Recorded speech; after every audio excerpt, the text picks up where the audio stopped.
He signed on to protect a legend. He ended up protecting the truth.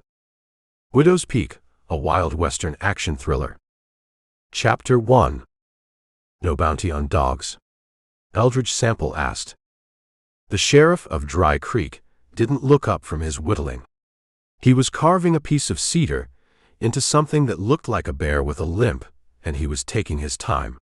He sat in a cane chair on the boardwalk, boots propped on the railing, a tin star pinned to a shirt that hadn't seen a washboard since the last rain. Dogs are free, the sheriff said.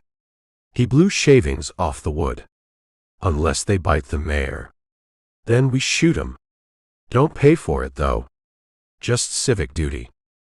Eldridge leaned against the hitching post. The bay horse stood behind him, head down, swishing its tail at flies that were too lazy to bite. The animal was gaunt, ribs showing through a coat matted with the red dust of the Brazos River breaks. It needed oats. It needed a shoe on the left hind. Eldridge needed a drink. But mostly, he needed cash. He checked his pockets. He didn't have to look. He knew the inventory by touch. A pouch of tobacco with enough dust for 2 cigarettes. A box of .44 to 40 cartridges, half full. A knife he'd taken off a dead man in the Caprock. And 3 pennies. 3 cents, Eldridge said. That won't buy a beer. Won't buy a conversation either, the sheriff said. Eldridge looked at the board, nailed to the wall of the jailhouse. It was covered in paper, bleached white by the sun, curling at the corners. Wanted, horse thief. $10. Wanted, cattle rustler. $25. Lost, spectacles. Reward. $10 for a horse thief? Eldridge asked. That barely covers the ammo. Inflation, the sheriff said. And nobody steals good horses around here anymore. Just nags. Nags ain't worth chasing. Eldridge scanned the rest. Most of the posters were old, dates from last year. Faces faded into gray smudges. You got anything fresh? Eldridge asked. Something with meat on the bone. The sheriff stopped whittling. He looked at Eldridge. He took in the canvas coat, worn at the elbows. The gun belt, leather dark with sweat and oil, hanging low on the hip. The Colt Peacemaker, grip smooth as river stones. He looked at the eyes. Blue flint. You hungry? The sheriff asked. I could eat. You look like you'd eat the bear if I finished carving it. The sheriff chuckled, a dry sound like boots on gravel. No bounties, son. County's quiet. Too hot for crime. Even the Comanches are staying in the shade. Quiet doesn't pay, Eldridge said. Peace has a price, the sheriff agreed. Usually boredom. He pointed with his knife down the street. Hotel, he said. What about it? The grand view. It ain't grand, and the only view is the livery stable, but they got a guest. A guest? A woman, the sheriff said. He shaved a sliver of wood from the bear's ear. Fancy. Silk dresses. Perfume that you can smell from the porch. Arrived yesterday on the stage. I'm not looking for company, Eldridge said. She ain't looking for company, the sheriff said. She's looking for help. Came in here asking about protection. Wanted to know if there were any capable men in town. Capable, Eldridge repeated. That's the word she used. Capable. I told her most of the men in Dry Creek are capable of drinking whiskey and falling off a porch, but not much else. The sheriff looked at Eldridge again. You look capable, he said. Of what? Of standing between a lady and whatever she thinks is going to get her. Eldridge looked down the street. Dry Creek was a single row of buildings clinging to the edge of a ravine that hadn't seen water in a decade. The hotel stood at the far end, 2 stories of whitewashed board and a balcony that sagged in the middle. Is she paying? Eldridge asked. She tipped the boy $1 just to carry her bag, the sheriff said. She's got money. Or she acts like she does. $1. Silver. Shiny. Eldridge pushed off the post. He adjusted his hat. Thanks, he said.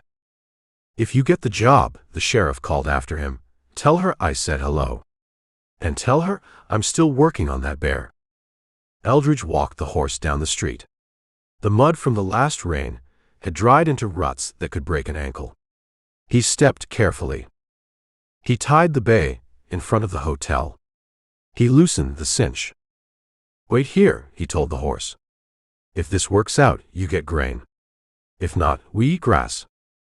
He beat the dust from his coat. It rose in a cloud, settling back onto his boots. He ran a hand through his hair. It was long, needing a cut. He rubbed his jaw.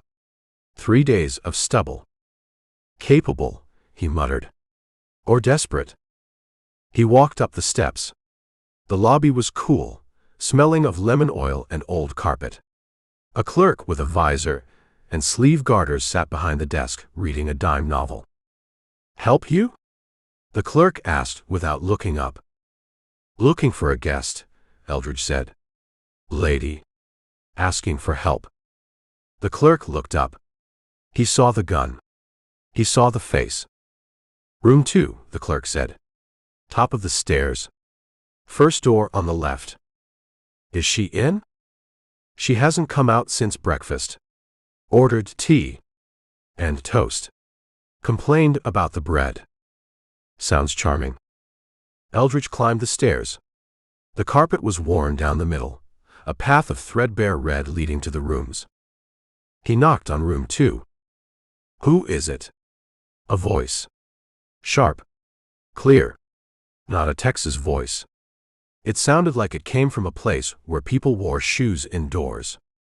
Name's Sample, Eldridge said to the wood. Sheriff sent me. Said you were looking for, capable. Silence. Then the sound of a lock turning. The door opened. A woman stood there. She wasn't what Eldridge expected. The sheriff had said fancy, and Eldridge had pictured a dance hall girl gone to seed, or a banker's wife lost on the way to Santa Fe. This woman was neither. She was dressed in black. Morning black. A dress of heavy silk cut high at the neck with lace cuffs. It looked expensive. It looked hot. But her face wasn't morning. It was alert. Her eyes were green, sharp as broken glass, scanning him from boots to hat brim in a second. She held a fan in one hand, tapping it against her palm. Sample, she said. She tested the name. Eldridge Sample. That's right. You were a marshal, she said. In the territory. Eldridge stiffened. His hand drifted an inch toward his gun. Who told you that? Nobody, she said. I read. She stepped back. Come in, Mr. Sample. Don't stand in the hall. It looks untidy. Eldridge stepped inside. The room was small, cluttered with trunks. A wardrobe trunk stood open, revealing rows of dresses. A hat box sat on the bed. A writing desk was pushed against the window, covered in papers and ink bottles. It looked like an office that had exploded inside a bedroom. Sit, she said. She pointed to a chair by the window. Eldridge sat. He kept his hat in his hand. She sat on the edge of the bed. She crossed her hands in her lap. She looked at him. You look tired, she said. I've been riding. You look broke. I've been riding a long time. She smiled. It was a quick, tight expression. Professional. My name is Jenny Jackson, she said. Mrs. Lucius Jackson. She paused. She waited. She wanted a reaction. Eldridge looked at her. He searched his memory. Jackson. It was a common name. Widow? Eldridge asked. Widow, she confirmed. She touched a locket at her throat. The major, he passed. 2 years ago. Sorry for your loss. Are you? She looked at him closely. Did you know him? Jackson, Eldridge said. Major Jackson. He thought back. The war. The mud. The screaming. He remembered a Captain Jackson. At Shiloh. A heavy man. Sweat stains on his tunic. Sitting under a tree, eating a peach while his company formed up on the ridge. He remembered the order. Take the hill. A hill that was covered in Confederate artillery. He remembered the men dying in the cornfield. He remembered Jackson riding to the rear, claiming his horse had thrown a shoe. I knew a Captain Jackson, Eldridge said. Army of the Tennessee. He was promoted, Jenny said. Major. Brevet Colonel, actually. Before the end. Promoted, Eldridge said flatly. For what? For gallantry, she said. She stood up. She walked to the desk. She picked up a framed photograph. She handed it to him. Eldridge looked at the picture. It was him. He was fatter, older, his uniform tight across the belly, but it was him. The same weak chin. The same eyes that looked like they were searching for a place to hide. He was posing with a saber. A saber he probably never drew in anger. The hero of the plains, Jenny said. Hero. He fought the Indians, she said. After the war. He led the expedition into the Comanche. He saved the settlement at Buffalo Springs. Eldridge looked at the picture. He looked at the woman. I heard about Buffalo Springs, Eldridge said. I heard the command got wiped out. Ambushed in a box canyon. They were overwhelmed, Jenny said quickly. By superior numbers. 1,000 warriors. The major, he held the line. He bought time for the women and children to escape. There were no women and children at Buffalo Springs, Eldridge said. It was a supply depot. Mules and hardtack. Jenny took the picture back. She set it down on the desk, face out. History, she said, is a matter of perspective, Mr. Sample. The papers, they tell a story. The people need a story. She turned to him. The grief mask slipped just for a second, revealing the calculator underneath. I am traveling, she said. A tour. Small towns. Mining camps. Places where people still believe in heroes. What kind of tour? A show, she said. The life and times of Major Lucius Jackson. I tell his story. I show his artifacts. His sword. His uniform. The arrow that took him. You're selling tickets to a funeral, Eldridge said. I am honoring his memory, she corrected. And I am eating. A widow has to eat. She walked to the window. She looked down at the dusty street of Dry Creek. It is a dangerous country, she said. For a woman, alone. With a wagon full of history. You want a guard. I want a protector, she said. Someone who knows the road. Someone who knows how to shoot. Someone who looks authentic. She turned back. She looked at his coat. His gun. You look authentic, Mr. Sample. I'm expensive, Eldridge said. $50 a month, she said. And board. We cook our own meals. $50. It was more than a cowhand made. It was steady. And I supply the horse? Eldridge asked. We have wagons, she said. But an outrider is better. Yes. You ride your own horse. Eldridge stood up.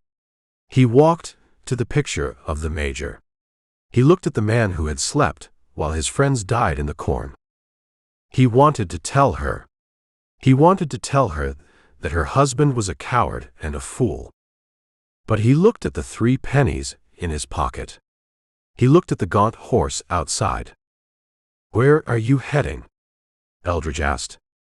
West, she said. Fort Griffin. Then the settlements along the river. Comanche country. That is where the story happened, she said. People want to see the ground where the blood was spilled. It's still spilling, Eldridge said. Then I need you even more. She held out her hand. It was small, gloved in black lace. Do we have a deal, Mr. Sample? Eldridge looked at the hand. He looked at the lie sitting on the desk in a silver frame. $50, Eldridge said. And oats for the horse. Done. He shook her hand. Her grip was firm, cold. We leave in the morning, she said. Be at the livery at dawn. And Mr. Sample? Yeah. Ideally, she said. Try to look a little less grim. We are in show business, after all. Eldridge put his hat on. I'm not an actor, Mrs. Jackson. I'm the insurance. He walked out. He closed the door on the widow and her hero. He walked down the stairs. $50 to guard a myth. It was dirty money, but it spent the same as clean. He walked out into the heat. He untied the bay. Oats, he told the horse. You get oats. The bay nickered. It didn't care about the lie. It just wanted to eat. Eldridge swung into the saddle. He rode toward the livery, wondering just how many dead men he was going to have to step over to keep the Major's memory alive. Chapter 2. The sun wasn't up yet, but the heat was already waiting in the alley behind the livery, leaning against the wall like a drunk who didn't know the bar was closed. Eldridge Sample walked the bay horse out of the stall. The animal had eaten a full measure of oats and drank clean water. It looked better. Its coat had a little shine to it, and it didn't groan when Eldridge threw the saddle on. You're expensive, Eldridge told the horse. Try to look worth it. He led the bay into the yard. 2 wagons were parked near the water trough. They weren't farm wagons. They were rolling billboards painted in colors that hurt the eyes, bright reds, yellows, and a blue that looked like a summer sky painted by a liar. On the side of the lead wagon, in gold letters 2 feet high, it read, The Hero of the Plains. Beneath that, in smaller script, The Life and Times of Major Lucius Jackson. Subtle, Eldridge said. A man was sitting on the tongue of the first wagon, trying to put his boot on. He wasn't having much luck. He was thin, wearing a suit that was too large and a top hat that was sitting in the dirt. His hands shook with a rhythm that suggested the morning wasn't his favorite time of day. Push, Eldridge said. The man looked up. His eyes were red-rimmed, watery. He had a nose that had been broken more than once and a mustache that drooped over his lip. I am pushing, the man said. His voice was a rasp. The leather, it shrinks at night. Moisture. Atmospheric pressure. It shrinks because your foot is swollen from the whiskey, Eldridge said. The man paused. He squinted at Eldridge. You're the gun. I'm the insurance. I'm Professor Bell, the man said. He gave up on the boot and let it drop. Master of the kinetic arts. Juggler. Orator. And occasional driver of this chariot. You fit to drive, Professor? I am never fit before noon, Bell said. But the mules know the way. They just need a suggestion now and then. A girl dropped from the back of the second wagon. She landed light, kicking up a puff of dust.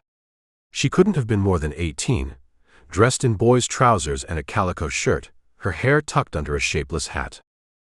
She held a coil of rope in her hand. He's drunk, the girl said. He's always drunk. I'll drive the lead. This is Little Pearl, Bell said, gesturing with a trembling hand. The lasso queen.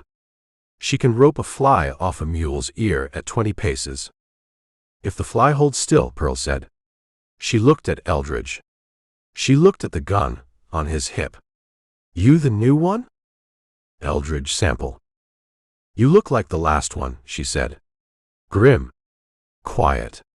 He lasted 3 weeks. Got tired of the stories. Stories? Her stories, Pearl said, jerking a thumb toward the hotel. She talks a lot. About the major. About the glory. It wears you down. I'm paid to listen, Eldridge said. We'll see. Pearl walked to the mules. She started hitching them up, her hands moving fast, efficient. She knew the rigging. Eldridge watched her. She wasn't a showgirl. She moved like someone who had worked a ranch, or run away from one. Jenny Jackson swept into the yard. She was wearing a traveling outfit of gray wool, sensible but cut to show she had money. She wore a hat with a veil tied back. She carried a parasol and a leather satchel. She stopped. She looked at the wagons. She looked at Bell, who was still fighting his boot. Professor, Jenny said. Her voice was cool, sharp. You are delaying the expedition. Wardrobe malfunction, madam, Bell mumbled. He finally jammed his foot in. Ready. Ready as rain. Jenny looked at Eldridge. Mr. Sample. You are prompt. The sun's coming up, Eldridge said. Best time to move. Indeed. She walked to the lead wagon. She didn't climb up. She waited. Eldridge realized what she wanted. He walked over. He offered his hand. She took it. Her glove was soft leather. She used his hand as a step, hopping lightly onto the bench seat. Thank you, she said. She settled her skirts. It helps to maintain standards, even in the dust. If you say so. Eldridge mounted the bay. He rode alongside the lead wagon. Professor, Jenny called back. You take the rear wagon. Pearl, you drive. I'm driving, Pearl said. She climbed up beside Jenny, taking the reins. She snapped the leather against the mule's rumps. HYA. The wagons lurched forward. The springs groaned. The painted sides flashed in the dawn light. They rolled out of the livery yard and onto the main street of Dry Creek. The town was waking up. A few shopkeepers were sweeping their porches. They stopped to watch the carnival leave. They looked at the gold lettering. They looked at the widow in gray. They looked at the man with the gun riding point. They didn't wave. They just watched. They are admiring us, Jenny said, straightening her back. They're wondering what you're selling, Eldridge said. Hope, Jenny said. And history. They hit the edge of town. The road turned into a rutted track, winding west through the scrub. Eldridge rode ahead, scouting the line. The country was open here, rolling hills covered in mesquite and prickly pear. It was quiet. He dropped back to ride next to the wagon. Professor Bell, Eldridge said. What's his story? He was a school teacher, Jenny said. In Ohio. Until he discovered that gravity was more interesting than grammar. He joined a circus. Then the bottle joined him. And the girl. Pearl. I found her in St. Louis. Working in a laundry. She has natural talent. She ropes like a hand, Eldridge said. She ropes like a girl who needed a way out, Jenny said. We are all running from something, Mr. Sample. I just provide the carriage. Eldridge looked at the wagon. It was a rolling lie. A painted box full of fake swords and exaggerated memories, pulled by mules and driven by a drunk and a runaway. And he was the guard. Where's the first stop? Eldridge asked. Silverton, Jenny said. Mining camp. 20 miles. They have money, and they are bored. A perfect combination. Miners are rough audiences, Eldridge said. They know the smell of manure. They know the need for a hero, Jenny said. She looked at him. Her green eyes were calculating. Everyone wants to believe that a good man can stand against the dark. That is what I give them. The Major, he stands for them. The Major is dead. That makes him perfect, Jenny said. He cannot disappoint them. He cannot get drunk. He cannot run away. He is fixed. In amber. Eldridge touched his hat brim. He rode forward again. He thought about the Major he knew. The fat man sweating through his tunic, eating a peach while the artillery pounded the line. Fixed in amber. Or buried in a lie so deep, even the worms couldn't find the truth. They rode on. The sun climbed, heating the dust. The wagons rattled, a bright, noisy scar moving across the empty face of the plains. Chapter 3. The noon halt wasn't for comfort, it was for the mules. The animals were blowing hard, their sides heaving against the leather traces, coated in a lather that turned the red dust into a muddy paste. Professor Bell pulled the lead wagon into the shade of a lone, twisted cottonwood that looked like it had died, thirsting for the creek bed 100 yards away. He set the brake. The iron lever groaned. "Lunch," Bell announced. He climbed down, his knees popping. He produced a bottle from his coat pocket before his boots hit the dirt. Eldridge Sample stayed in the saddle for a moment, scanning the brush. It was quiet. Too quiet for Comanche country, but just right for a heat stroke. He dismounted, loosening the cinch on the bay. Little Pearl jumped down from the second wagon. She started unhitching the teams, moving with the efficient, angry energy of someone doing work she wasn't paid enough for. Jenny Jackson didn't help with the mules. She didn't look for firewood. She walked to the back of the lead wagon and lowered the tailgate. She pulled out a large brass-bound trunk. "Mr. Sample," Jenny called. A moment. Eldridge tied the bay. He walked over. "Heavy lifting?" he asked. "Inventory," she said. "We have a show tonight in Silverton. The artifacts must be pristine." She unlocked the trunk.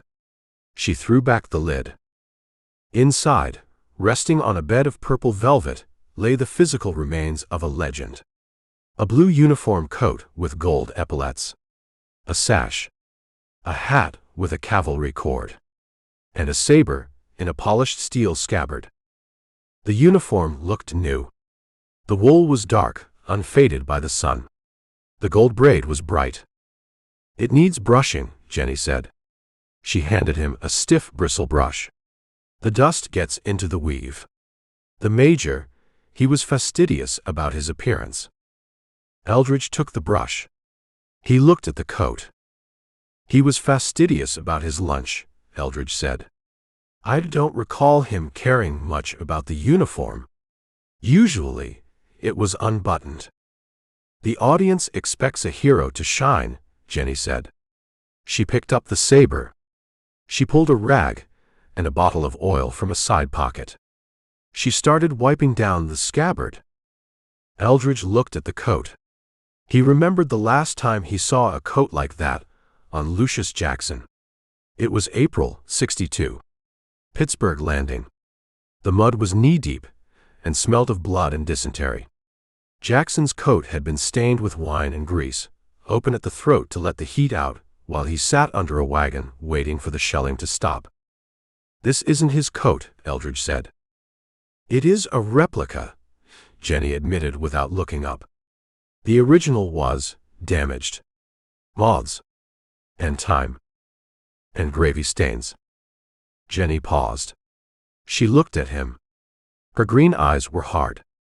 "You have a vivid memory, Mr. Sample." "I have a loud one," Eldridge said.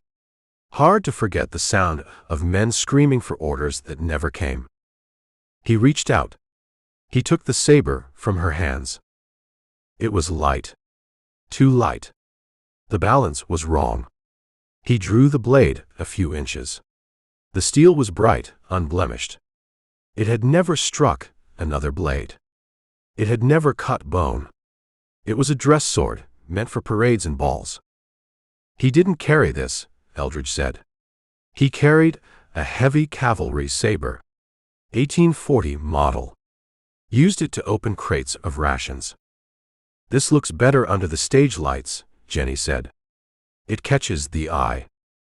Eldridge slid the blade back. Click. It's a prop, he said. It is a symbol, Jenny corrected. She took the sword back, placing it gently on the velvet.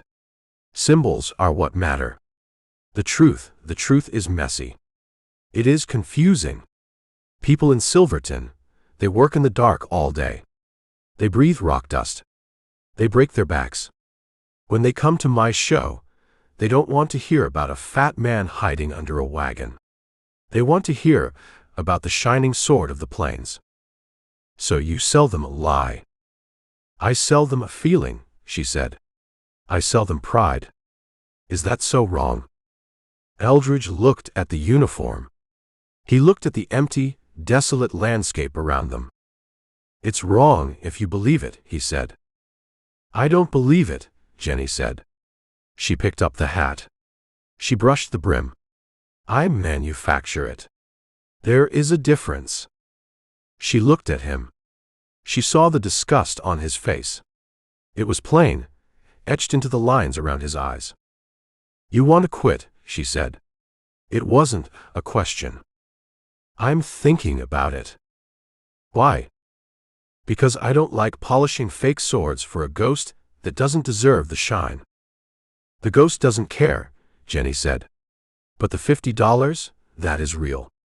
The oats for your horse, those are real. She stepped closer. She smelled of rosewater and ambition. You knew him, she said. You knew the man. I knew the husband. He was disappointing. In every way. He lost my dowry on cards. He drank. He snored. She smoothed the velvet of the trunk lining.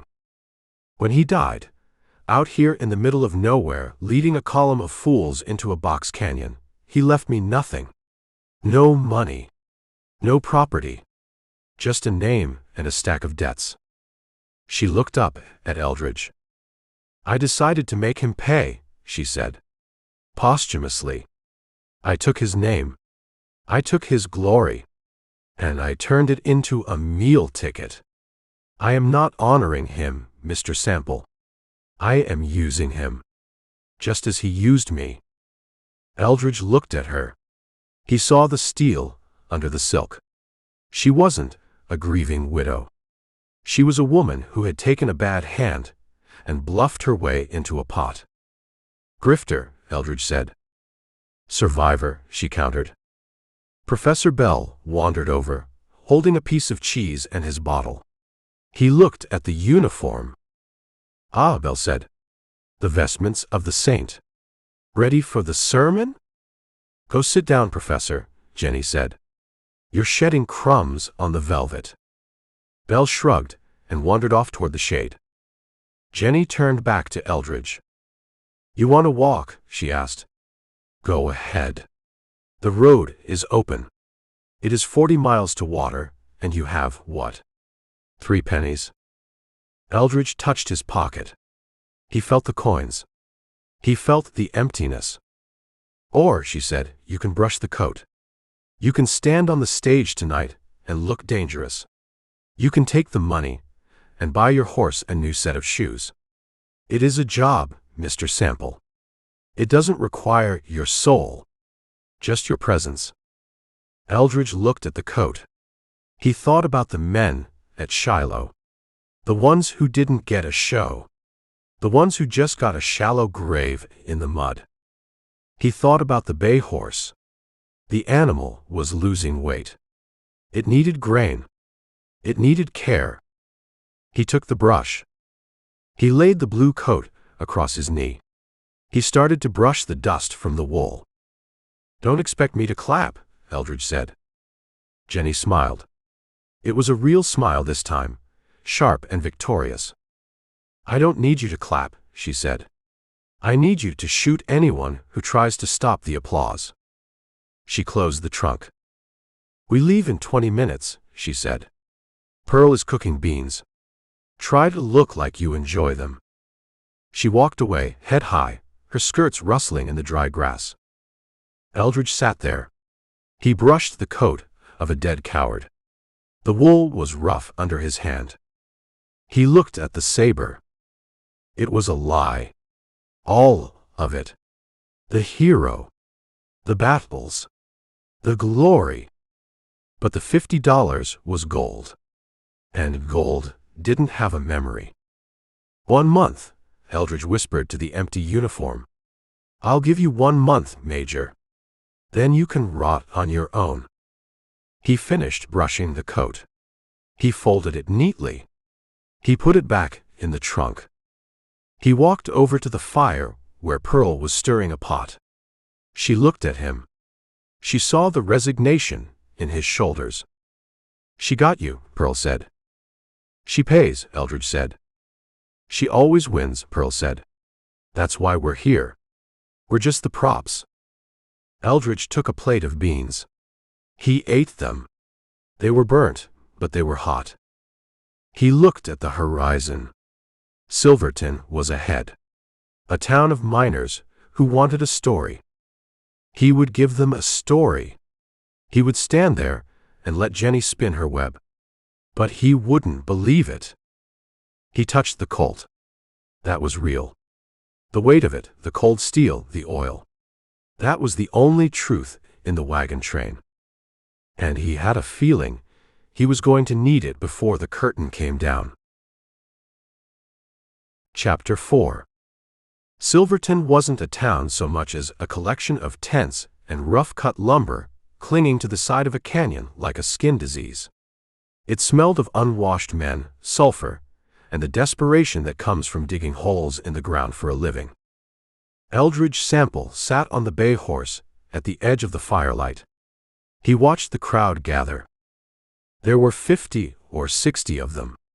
Miners. Muckers. Men with coal dust ground into their pores, and calluses thick enough to stop a knife.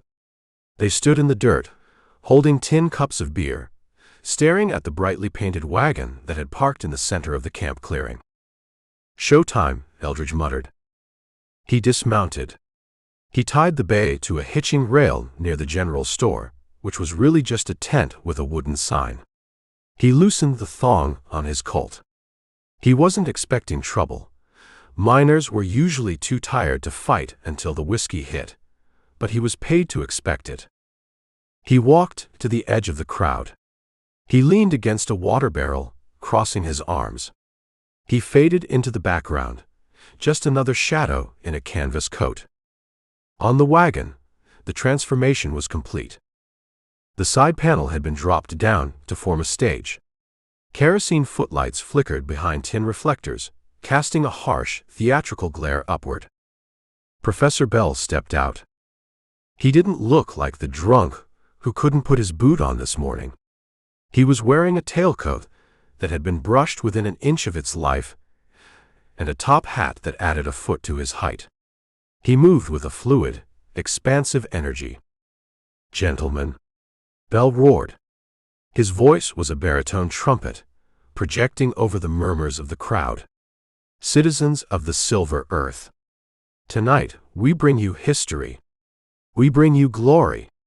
We bring you the truth of the American frontier." The miners quieted down. They liked a loud voice. It reminded them of a preacher, but without the guilt. "You toil in the dark," Bell boomed, sweeping his arm wide. "You wrestle the wealth from the stone. But while you dig, who stands guard? Who holds the line against the savage tide?" "The cavalry," a miner shouted. "The cavalry," Bell agreed. "But not just the army of men. The army of heroes. Men who ride into the valley of death with a saber in one hand and a prayer in the other." Bell reached behind a curtain. He pulled out 3 juggling pins. They were painted red, white, and blue. "Observe," Bell shouted. "The balance of power." He tossed the pins. He juggled. He was good. His hands, shaky with the morning tremors, were steady now. He kept the pins moving in a blur, spinning stories as he spun the wood. "Tonight," Bell said, catching a pin behind his back, "we honor one such man. A titan of the Texas plains. A scourge of the Comanche. The late, the great, Major Lucius Jackson." The crowd clapped. Not wild applause, but polite interest. They liked a show, any show.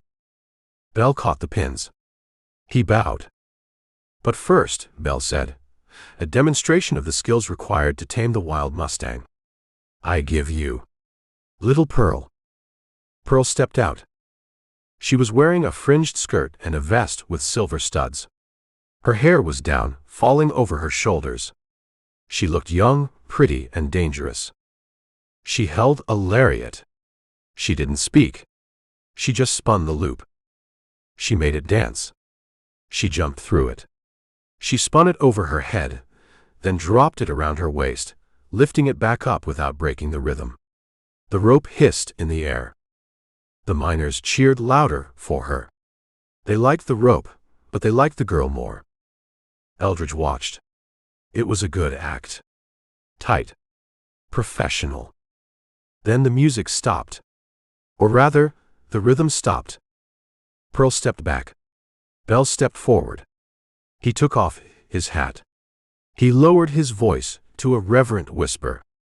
"And now," Bell said, "the woman who stood beside him. The woman who holds the flame. Mrs. Jenny Jackson." The curtain at the back of the wagon parted. Jenny stepped out. She was wearing the black silk dress. The footlights caught the sheen of the fabric, making it look like liquid night. She held the saber, the dress sword Eldridge had polished, in both hands, carrying it like a holy relic. She stood center stage. She looked out at the dirty, tired men. She didn't smile. She looked brave. She looked heartbroken. "My husband," Jenny began, her voice soft, but carrying to the back row, "loved this land. He loved the red earth. He loved the open sky." She touched the hilt of the sword. "He didn't fight for glory," she said. "He fought for you. For the settlers. For the miners. For the families trying to sleep safe in their beds." Eldridge shifted against the barrel. He remembered Jackson sleeping under the wagon at Shiloh. "I want to tell you about the Battle of Dead Man's Creek," Jenny said. Eldridge frowned. He knew Dead Man's Creek. It was a skirmish in '68. A bad one. "It was dawn," Jenny said. The mist was rising from the water. The major had 20 men. 20 brave boys from Illinois and Ohio. They were tired. They were hungry. She paced the stage. The sword flashed. "Then they came," she said. "The Comanches. 200 of them. Painted for war. They came over the ridge like a thunderhead." The miners leaned in. They were hooked. "The men panicked," Jenny whispered. "They were young. They looked at the odds, and they saw death. They started to break." She raised the sword. She held it high. "But the major," she shouted, her voice suddenly fierce, he drew his steel. He rode to the front. He turned his horse, a big bay stallion, and he charged. "He charged the line," Jenny said. "Alone." He shouted, "Follow me, boys, or live forever in shame." The crowd murmured approval. He cut a path. Jenny slashed the air with the saber. He broke the Comanche charge. He turned the tide. He took 3 arrows in his saddle, but he didn't stop. He saved them all. Eldridge stared at her. His mouth went dry. That wasn't Jackson. Jackson wasn't at Dead Man's Creek. He was in St. Louis, buying horses for the regiment. Eldridge was at Dead Man's Creek. He was the one who rode the point. He was the one who rallied the line. He didn't have a saber. He had a scattergun and a bad temper. He didn't charge alone. He charged because his horse bolted, and the men followed him because they thought he knew something they didn't. She was telling his story. She had asked him questions on the trail. What does a charge feel like? What do you yell? He had told her. And now she was wrapping his blood and his fear in silk and selling it as her husband's glory. He came back to me, Jenny said, her voice dropping again, trembling with emotion. His coat torn. His face black with powder. He handed me this sword. He said, Jenny, we held the line. The families are safe. She kissed the hilt of the sword. A miner in the front row took off his hat. Another wiped his eye. Belle stepped forward with a collection plate. A velvet bag on a stick. For the widow, Belle said solemnly. To keep the memory alive. Coins rained into the bag. Silver dollars. Gold pieces. The miners were generous. They were buying a piece of the bravery they wished they had. Jenny bowed. She looked noble. She looked tragic. Her eyes swept the crowd. They landed on Eldridge in the shadows. She didn't wink. She didn't smile. She just held his gaze for a second, challenging him. Say something. I dare you. Then she turned and swept back through the curtain. The show was over. Eldridge pushed himself off the barrel. He felt sick. Not the sickness of violence, but the sickness of a theft that couldn't be prosecuted. The crowd dispersed, talking in low tones about the major. Hell of a man, one miner said. Hell of a soldier. Eldridge walked to the wagon. Belle was counting the take on the tailgate. He looked happy. Good house, Belle said. Maybe $50. It's a good lie, Eldridge said. Belle shrugged. It's a story, Mr. Sample. People need stories. The truth. The truth is just a man dying of dysentery in a tent. Nobody pays to hear that. Pearl was unhitching the team. She looked at Eldridge. She saw the look on his face. I told you, she said. Jenny came out of the wagon. She had changed. She was wearing a simple cotton dress now. The morning silk was put away. She was holding a ledger. She walked up to Eldridge. You were watching, she said. I was listening, Eldridge said. Dead Man's Creek. That was a nice touch. The part about the bay stallion. It added drama, she said. I rode a roan mare that day, Eldridge said. And I didn't have a sword. I had a shotgun. And I didn't say anything noble. I was screaming because a bullet took my hat off. Jenny didn't apologize. She didn't look ashamed. She opened the ledger. She wrote a number in a column. You survived, she said. You are here. The major is not. He needs the story more than you do. You stole it. I borrowed it, she said. You weren't using it. You keep your memories in a dark box, Mr. Sample. You don't show them to anyone. I polished them up. I gave them purpose. You gave them a price tag. $50, she said. She reached into the bag Belle was holding. She pulled out 5 gold coins. She held them out. Your first month's pay. In advance. Eldridge looked at the gold. It was the same money the miners had thrown. Blood money paid for a fake hero. He wanted to slap it out of her hand. He wanted to mount up and ride out of this camp and never look back. But he thought about the bay horse. The new shoes it needed. The hay. He thought about the 3 pennies in his pocket. He took the coins. They felt heavy. Cold. You're a ghoul, Mrs. Jackson, Eldridge said. I am a widow, she said. It is the same thing. She closed the ledger. We leave at dawn, she said. Next stop is Three Forks. I need to ask you about the Battle of Blair's Landing. I understand it was intense.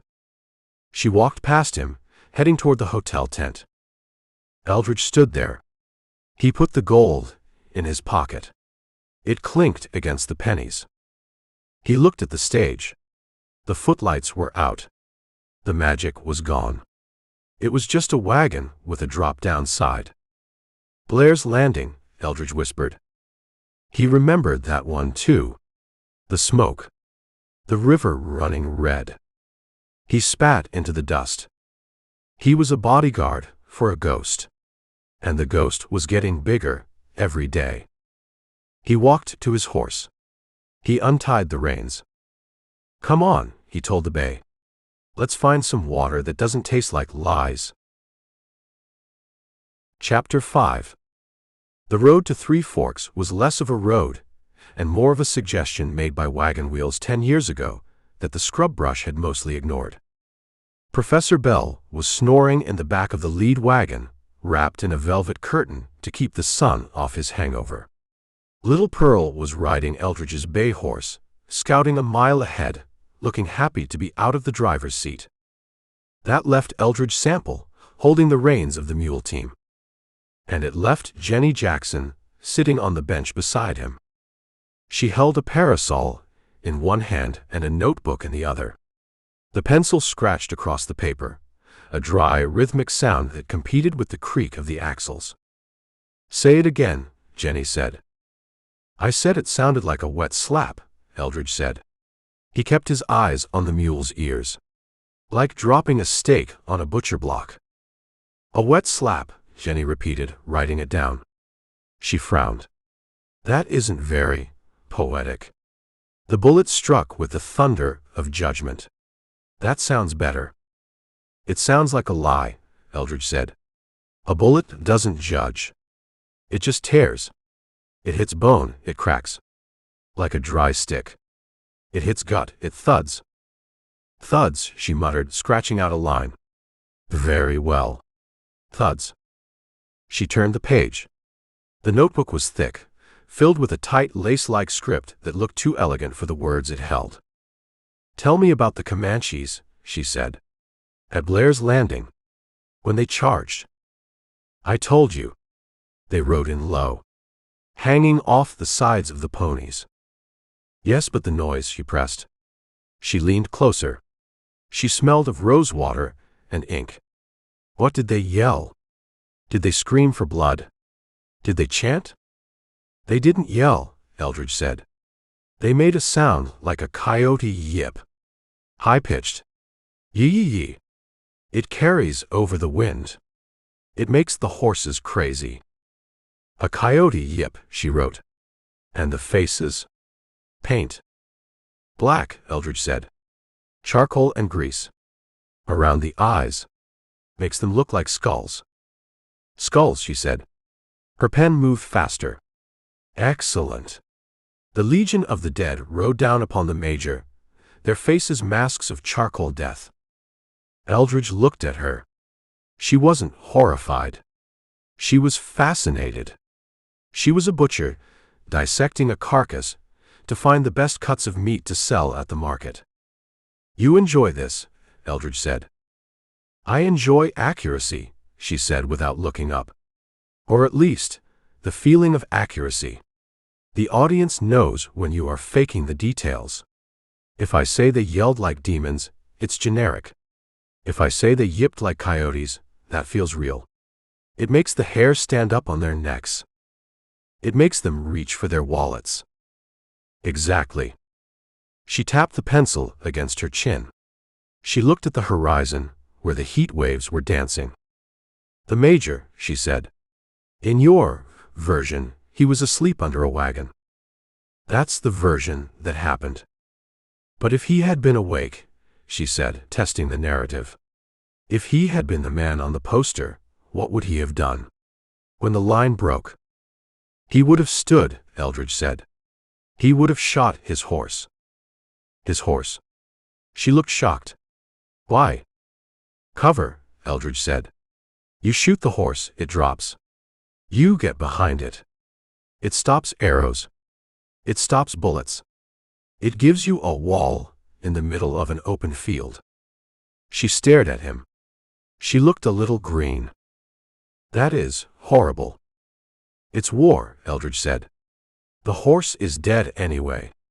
It just doesn't know it yet. I can't use that, she said definitively. The audience loves the horse. The bay stallion. Thunder. I can't have the hero kill Thunder. Then have him stand in the open and die, Eldridge said. That's what heroes do in books. In real life, they hide behind dead meat. She frowned. She wrote something down, then crossed it out. We will stick to the saber charge, she decided. It plays better. She closed the notebook. She adjusted her parasol, shielding her face from the harsh Texas sun. You have seen a lot of death, Mr. Sample. Enough to know it's not a show. And yet, she said, looking at him sideways, you are here. Driving a wagon for a woman who sells it. I'm here for $50, Eldridge said. And because the bay needed a break. Is that all? That's all. She didn't believe him. He could see it in the slight curve of her mouth. She thought she had him figured out. She thought he was a broken man looking for a purpose, even if the purpose was fake. Tell me about the woman, she said suddenly. What woman? The one you lost. Men like you. Quiet men with cold eyes, there is always a woman.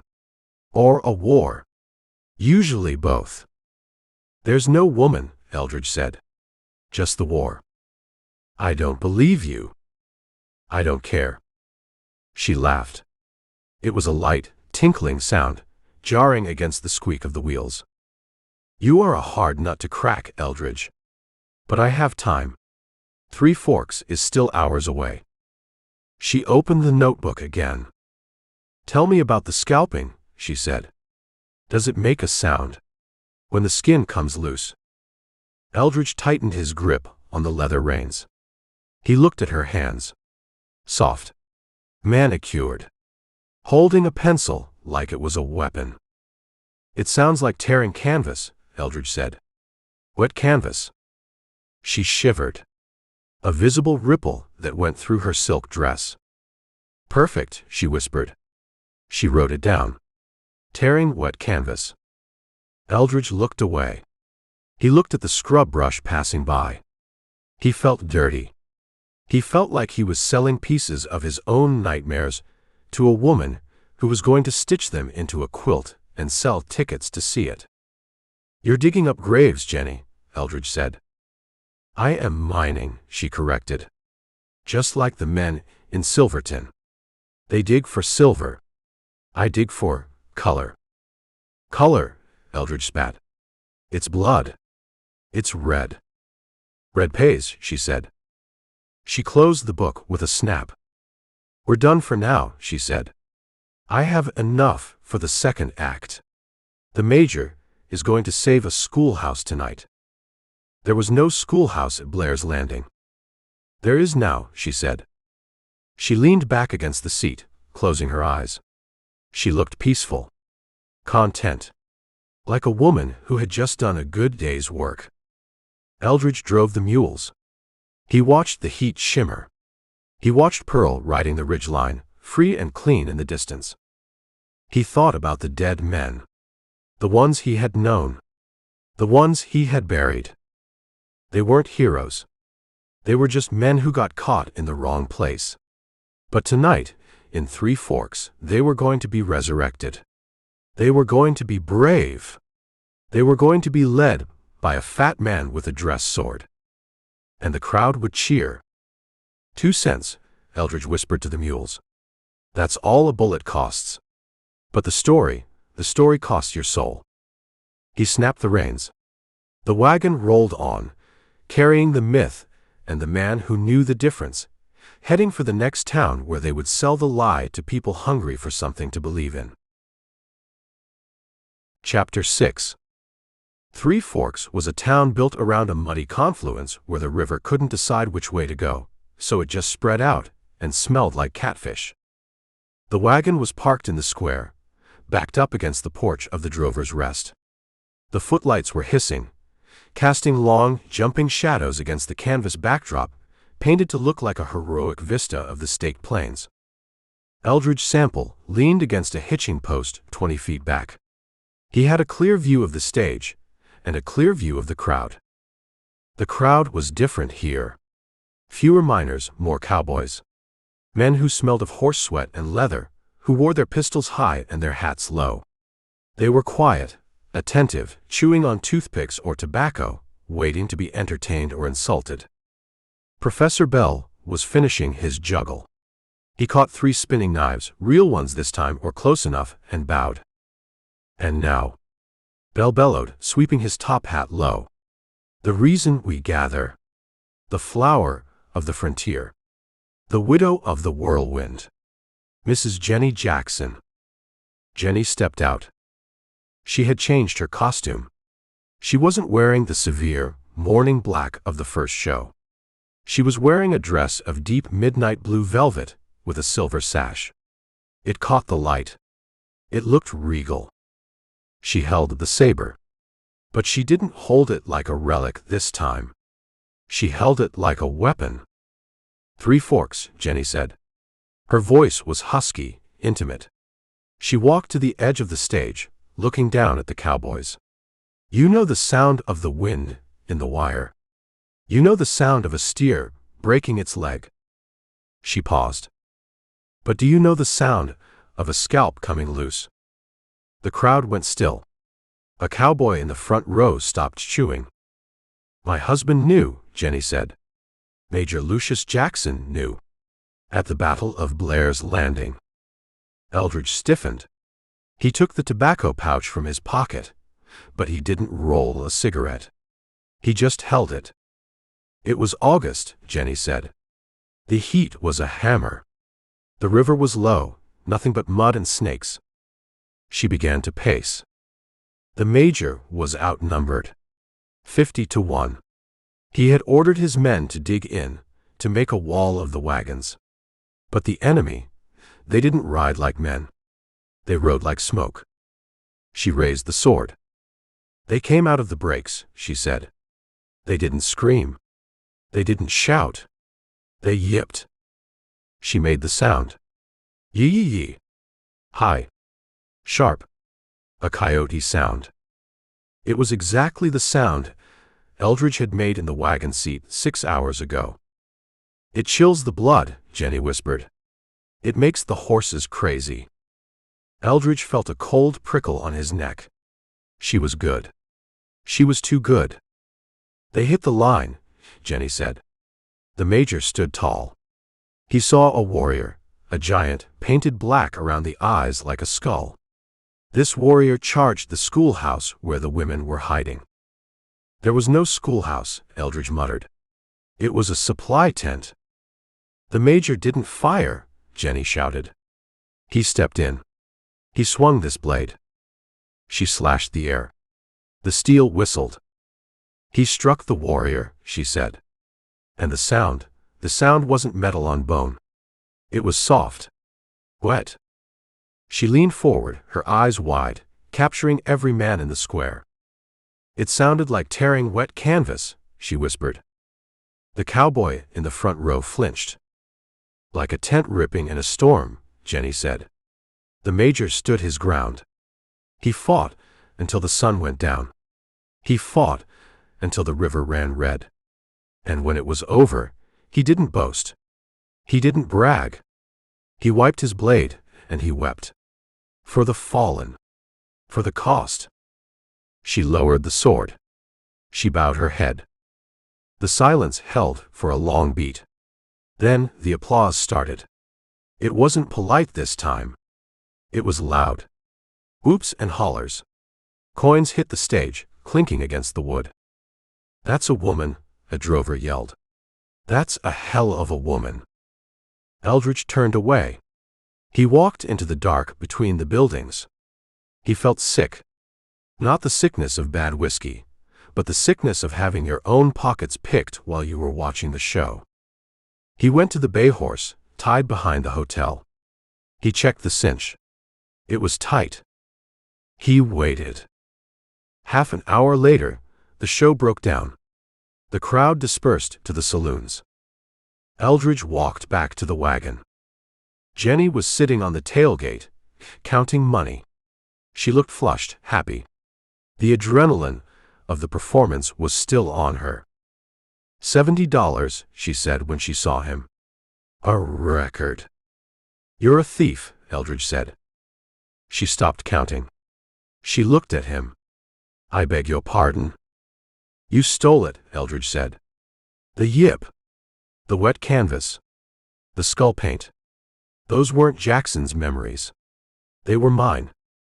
They were details, she said. She dropped a handful of silver into the strongbox.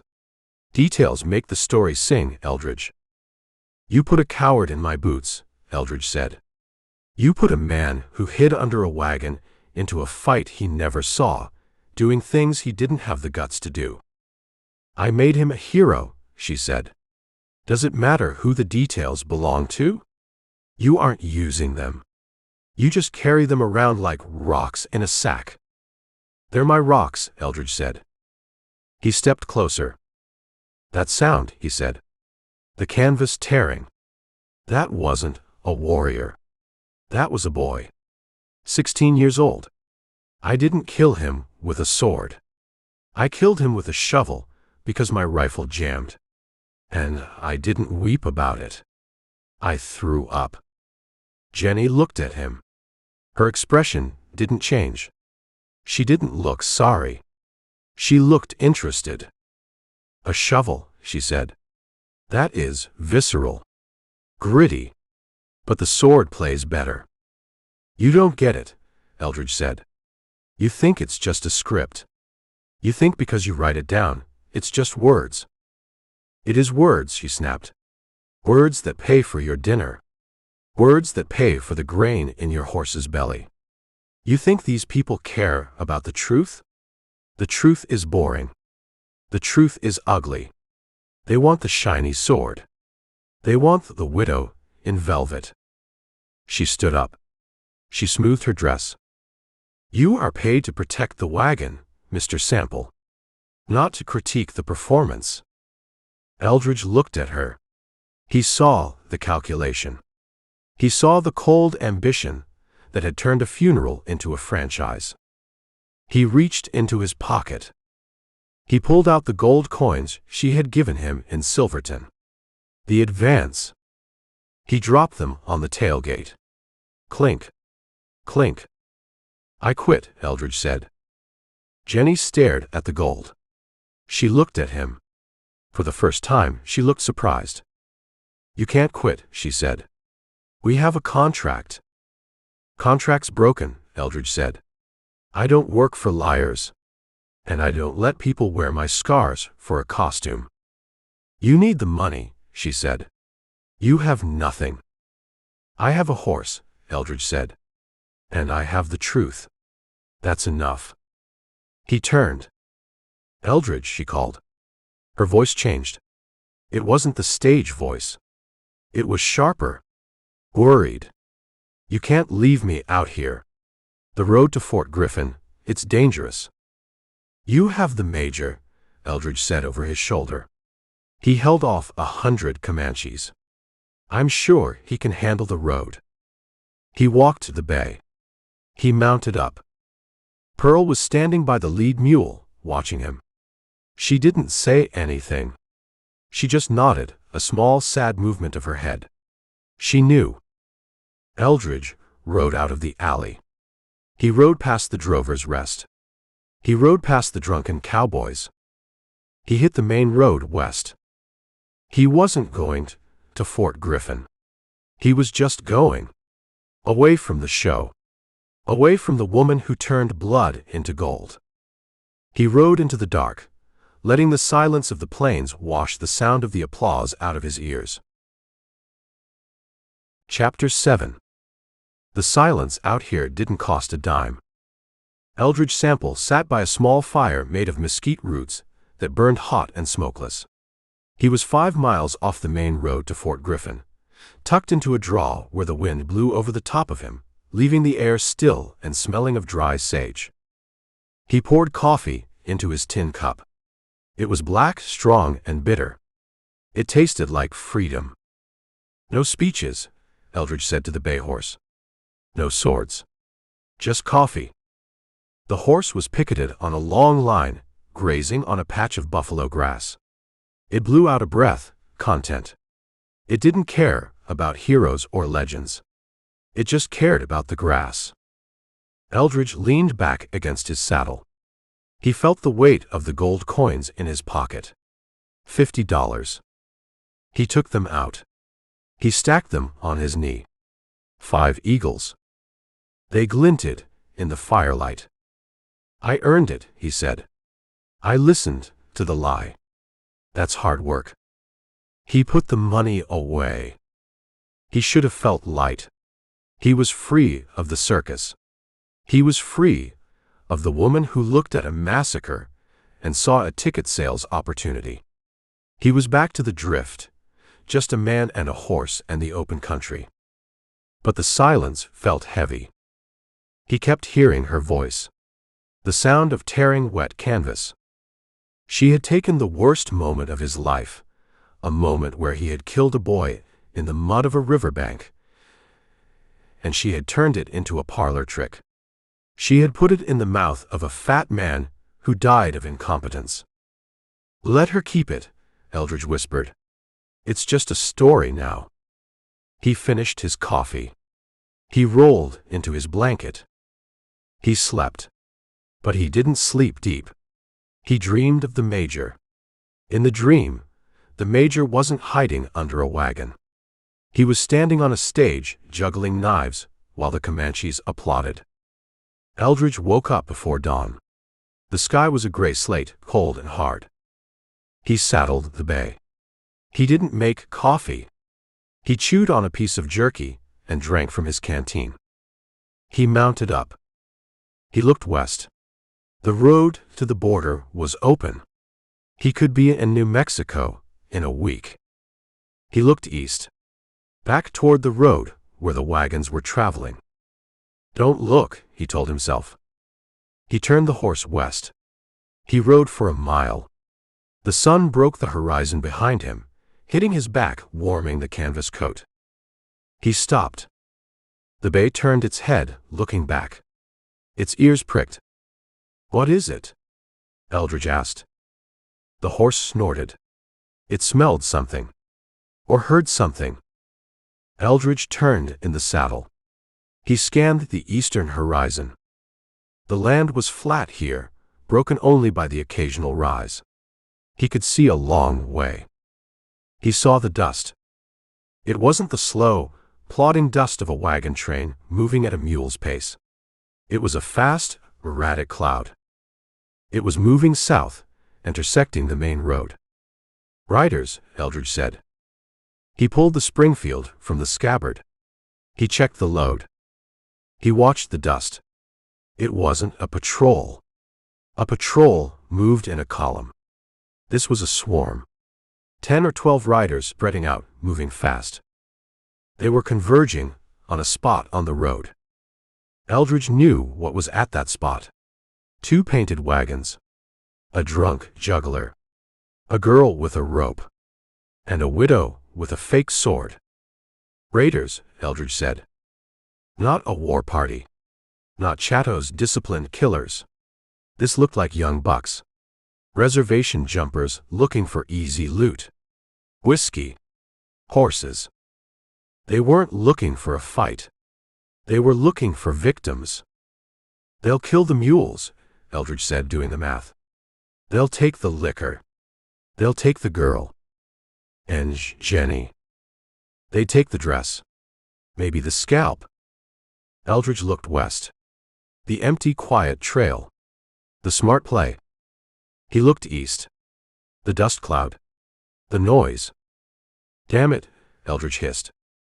He wheeled the bay around. You wanted oats, he told the horse. You're gonna have to run for them. He kicked the horse into a gallop. He rode hard. He cut across the open scrub, ignoring the trails, taking the straight line. The bay stretched out, its hooves drumming a frantic rhythm on the hardpan. The dust cloud grew. He could see shapes now. Riders circling. He heard a gunshot. A small pop. The Derringer, Eldridge thought. She's shooting her toy gun. Then a louder boom. A shotgun.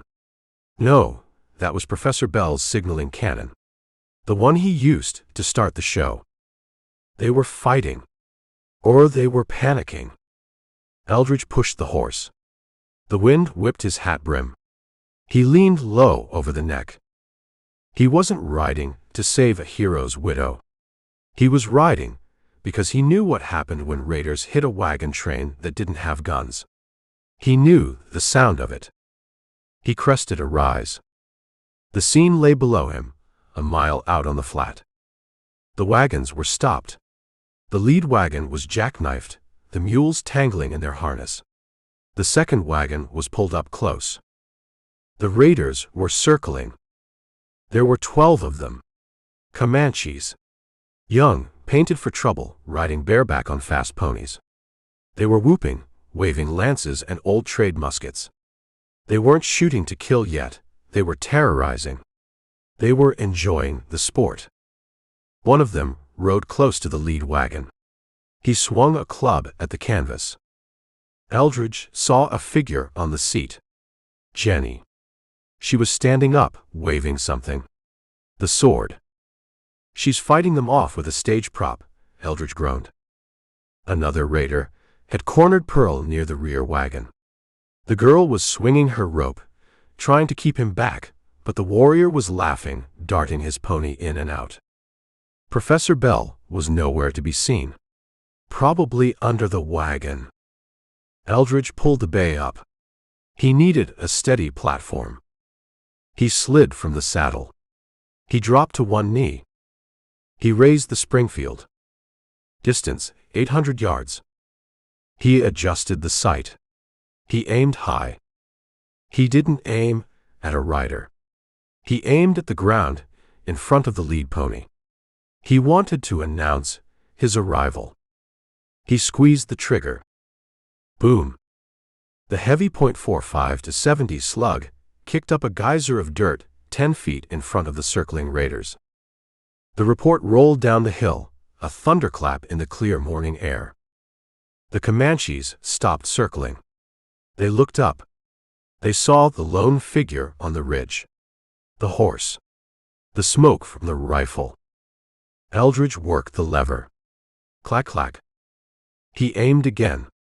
This time, he aimed at a rider. He fired. The bullet hit the warrior's pony in the flank. The horse bucked, throwing the rider. "I'm here," Eldridge yelled, though they couldn't hear him. The raiders turned their ponies. They looked at the ridge. They saw one man. They hesitated. One man with a buffalo gun was trouble, but 12 men. They started to form up. They were going to charge the ridge. Eldridge didn't wait. He mounted the bay. He rode down the slope. He didn't ride away. He rode toward the wagons.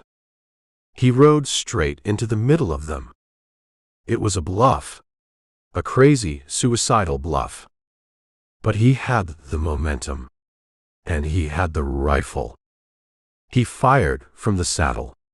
Bang. He worked the lever. Bang. He was betting that they were bullies, not warriors. He was betting that they wanted easy loot, not a fight with a crazy white man who rode toward the guns. The raiders saw him coming. They heard the heavy boom of the Springfield. The leader, a young man with a red sash, shouted something. He turned his pony. They broke.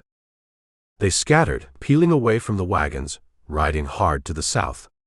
They didn't want to die for a bolt of calico. Eldridge pulled up at the lead wagon. The bay was blowing hard, dancing sideways. "Are you hurt?" Eldridge yelled.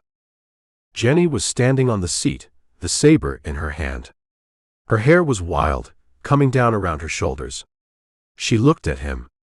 Her eyes were bright, exhilarated. "You came back," she shouted. "I forgot my hat," Eldridge lied. He looked at the fleeing raiders. They were gone, vanished into the dust. He looked at the wagons. The canvas was slashed. The mules were spooked. But they were alive. Pearl crawled out from under the second wagon. She still had her rope. She looked shaken but unhurt. Professor Bell stuck his head out of a barrel in the back. He was holding a bottle of tonic water like a club. "Did we win?" Bell asked. Eldridge looked at Jenny. She was still holding the sword up, like she was posing for a painting. "Put the toy away," Eldridge said, "before you cut yourself." She lowered the sword. She looked at him. She smiled. She breathed. "That was magnificent." "That was stupid," Eldridge said. "You're lucky they were green." He holstered the empty Springfield. "We need to move," Eldridge said, "before they find their courage and come back." He looked at the road ahead. Fort Griffin was 20 miles. "I'm driving," Eldridge said. "Get in the back." He tied his horse to the tailgate. He climbed onto the seat, pushing Jenny aside. He grabbed the reins. HYA. The wagons rolled. Eldridge drove. He didn't look at Jenny. He didn't want to see the look on her face. The look of a woman who had just found a new ending for her story. He had saved them.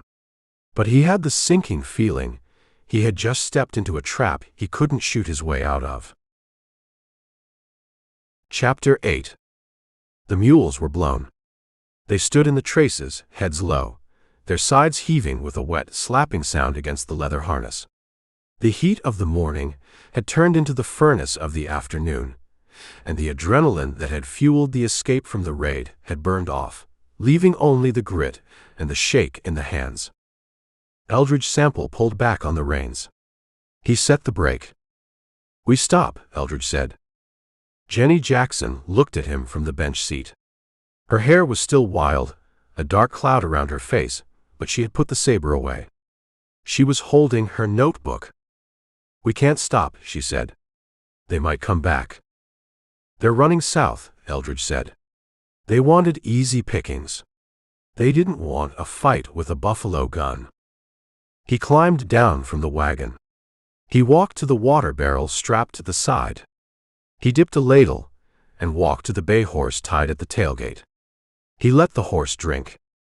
"Professor," Eldridge called out, "check the wheels.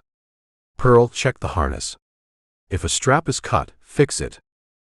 Professor Bell crawled out of the back of the wagon. He looked pale, blinking in the sun. He was holding his bottle of tonic, but he didn't drink. He looked at the empty scrub behind them. "Are we safe?" Bell asked. "Safe is a relative term," Eldridge said. He untied the bay. He checked the cinch. He slid the Springfield into the scabbard. "Where are you going?" Jenny asked. She stood up on the footboard, looking down at him. "Back," Eldridge said. "Back? Are you insane? We just left there." "I left something," Eldridge said. "Or I missed something." "What could you possibly have missed?" "It was a raid. Savages. They attacked, you shot them, we fled. It is a classic narrative." "It's a sloppy narrative," Eldridge said. "Comanches don't raid for calico in broad daylight unless they're desperate or paid. And they don't run from one man unless they've got something to lose." He mounted the bay. The horse danced, ready to move. "Stay here," Eldridge said. "Keep the shotgun loaded, Pearl. If you see dust, shoot at it." "I'll shoot it," Pearl said. She was splicing a cut rein with a piece of rawhide. Her hands were steady. Eldridge turned the horse. He rode back the way they had come. He moved fast, pushing the bay into a lope. The tracks of the wagons were deep gouges in the hardpan, easy to follow in reverse. He rode for 2 miles. The land was silent. The wind hissed through the mesquite. He reached the spot. The dust had settled. The ground was chewed up where the ponies had circled. A few arrows stuck out of the dirt at odd angles like dead weeds. Eldridge drew his Colt. He walked the horse through the sight. He found the pony he had shot. It was dead, a paint mustang lying on its side. He found the rider. The warrior was 20 feet away, curled in the brush. He had tried to crawl. The .45 to 70 slug had taken him in the hip, shattering the pelvis. He had bled out in the sand. Eldridge dismounted. He walked to the body. The man was young, maybe 20. He wore a breechclout and leggings, his chest bare and painted with black stripes. Eldridge knelt. He checked the man's gear. A knife. Trade steel, bone handle. A pouch of corn. A mirror. Common stuff. Reservation trade goods. Then Eldridge saw the rifle. It had fallen into a clump of prickly pear when the pony bucked.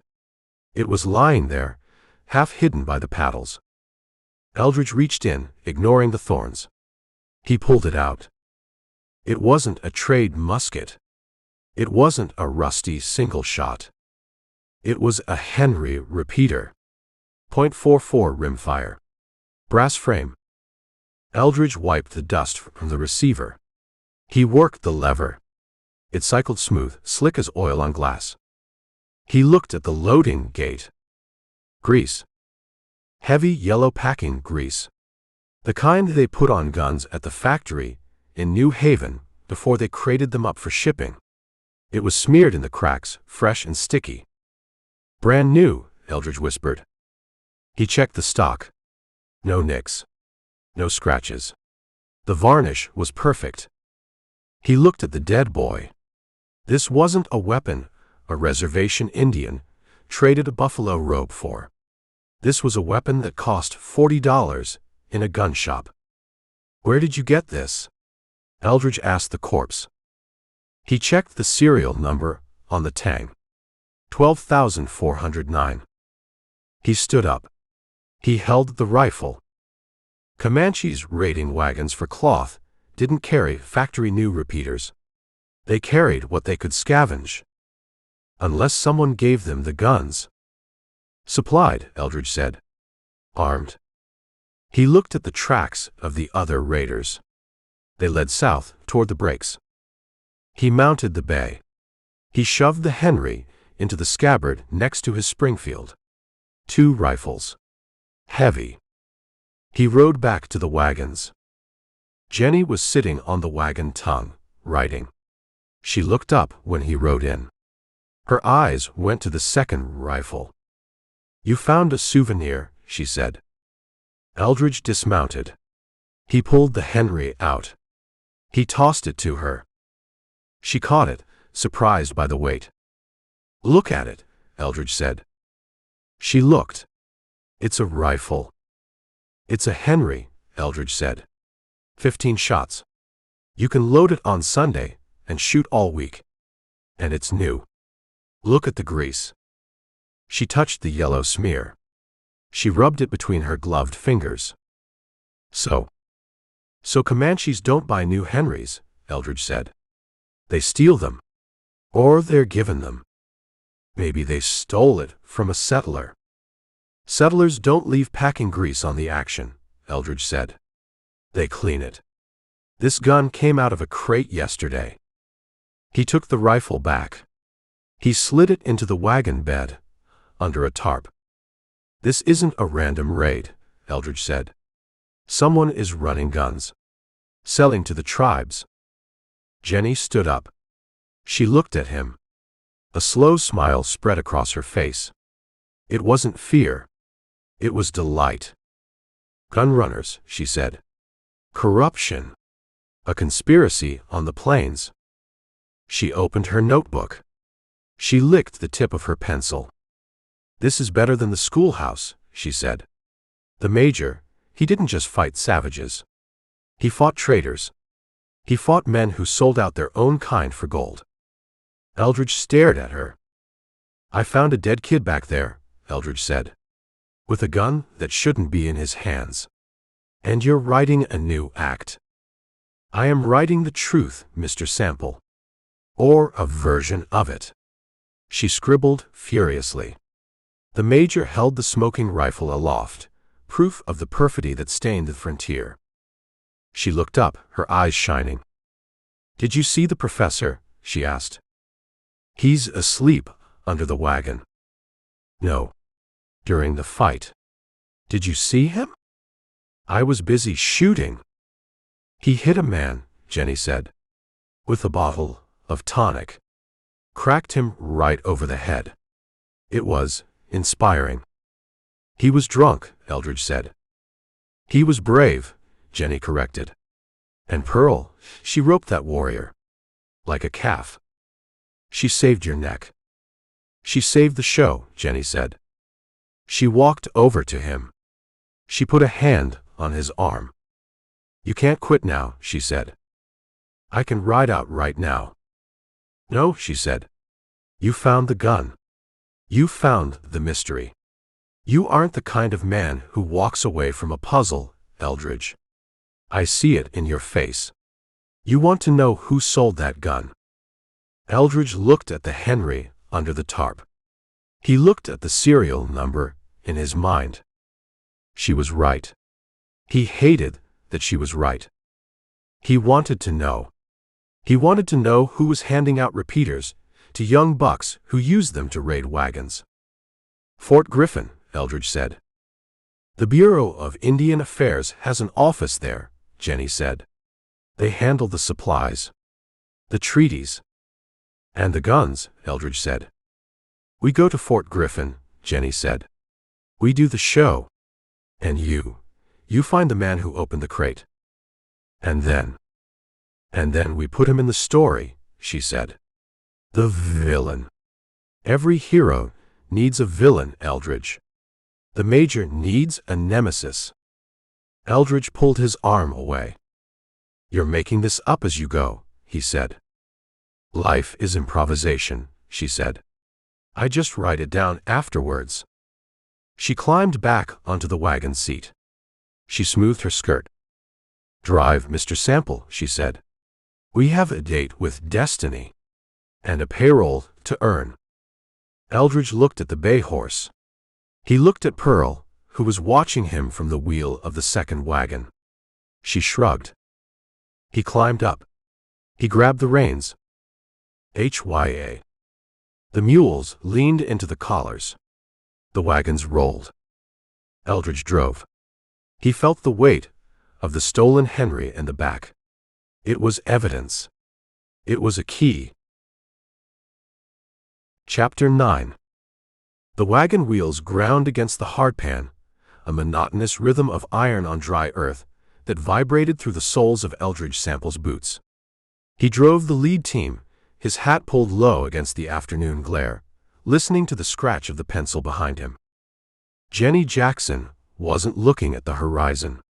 She wasn't watching for the dust of returning raiders. She was sitting on a crate in the wagon bed, using a flour barrel as a desk. "Professor," Jenny said. Her voice was bright, sharp. "When the savage, the one with the red paint, when he circled the wagon. Where were you?" Professor Bell was sitting on the tailgate, his legs dangling.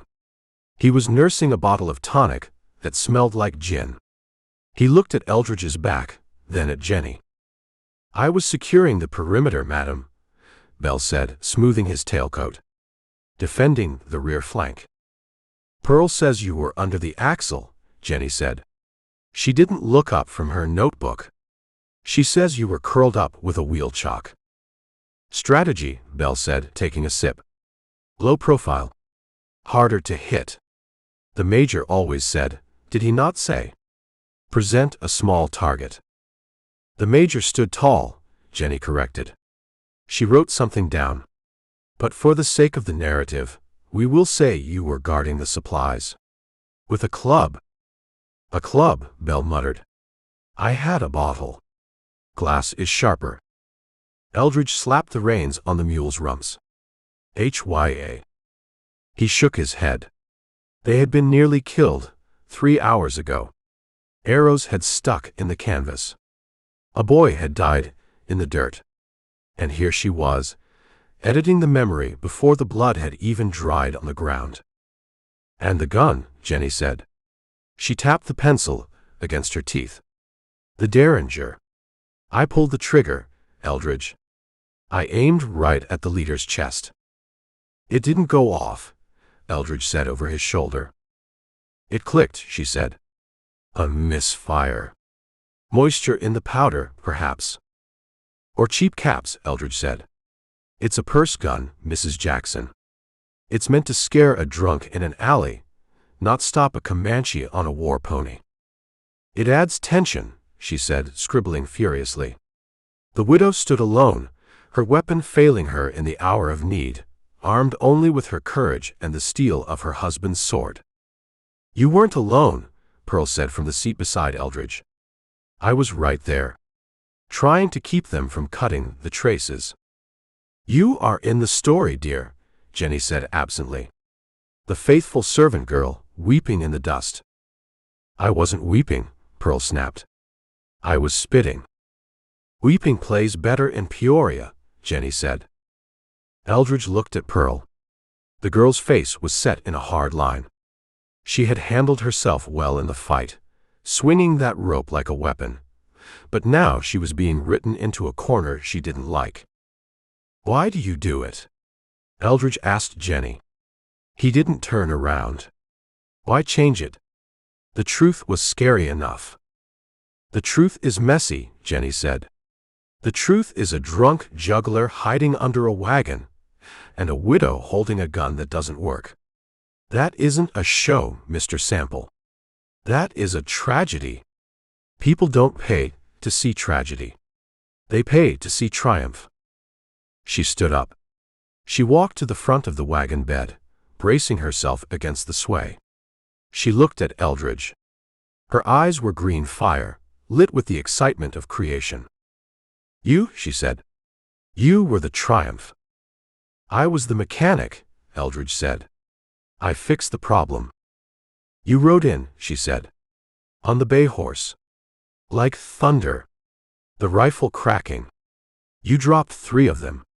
Bam, bam, bam." "I missed one," Eldridge said. "It doesn't matter. It was cinematic." She reached out and touched his shoulder. "We can use it. We can use you." "I'm not the hero," Eldridge said. "The major is. Remember? The major needs a lieutenant," she said. A right hand. Someone to witness his bravery. "In the new script, you aren't Eldridge Sample, Drifter.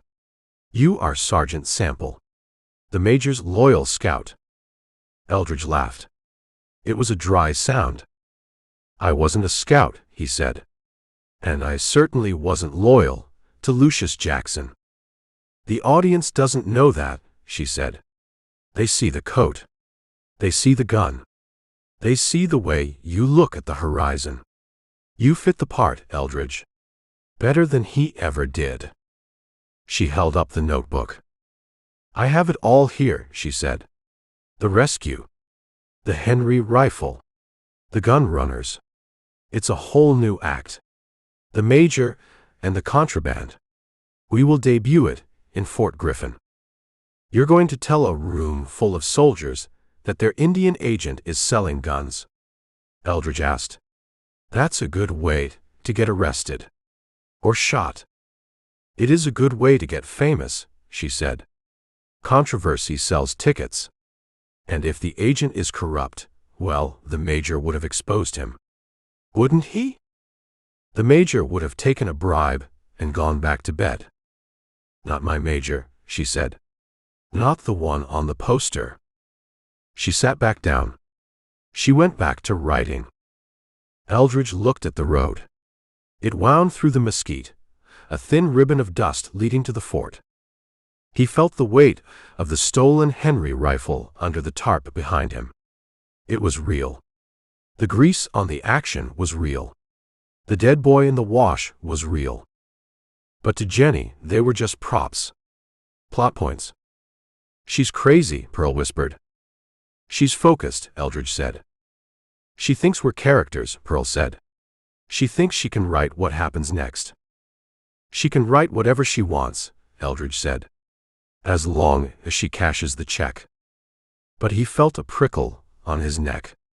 It wasn't the heat. It was the feeling of being watched.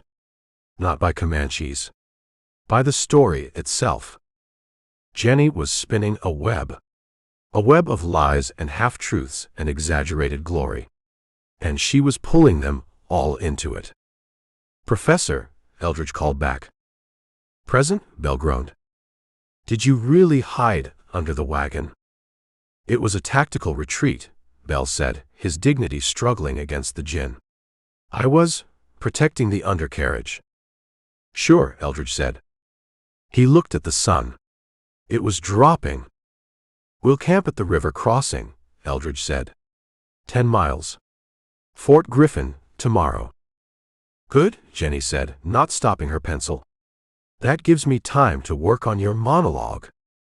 "My what?" "Your speech," she said. "When you find the rifles. You need to say something stirring. Something about duty." "I'll say, 'Here's the gun,'" Eldridge said. "We'll work on it," she said. Eldridge snapped the reins. The mules picked up the pace.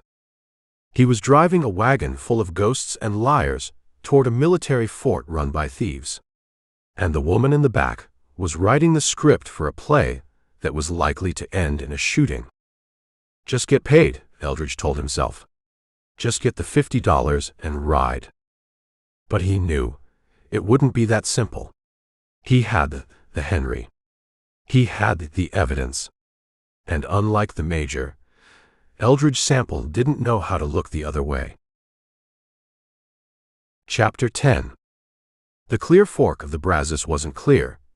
It was a muddy ribbon of water that smelled of catfish and dead leaves, winding through the mesquite flats until it hit the limestone bluff where the army had decided to build a wall against the Comancheria. Fort Griffin sat on the hill, square and solid. Below it, spreading out on the flat like a stain from a tipped inkwell, was the town. The flat. A collection of hide shacks, gambling dens and saloons that catered to buffalo hunters, soldiers, and anyone else with $1 and a lack of judgment. Eldridge Sample drove the lead wagon across the wooden bridge. The planks rumbled under the iron tires. "Civilization," Jenny Jackson said from the seat beside him.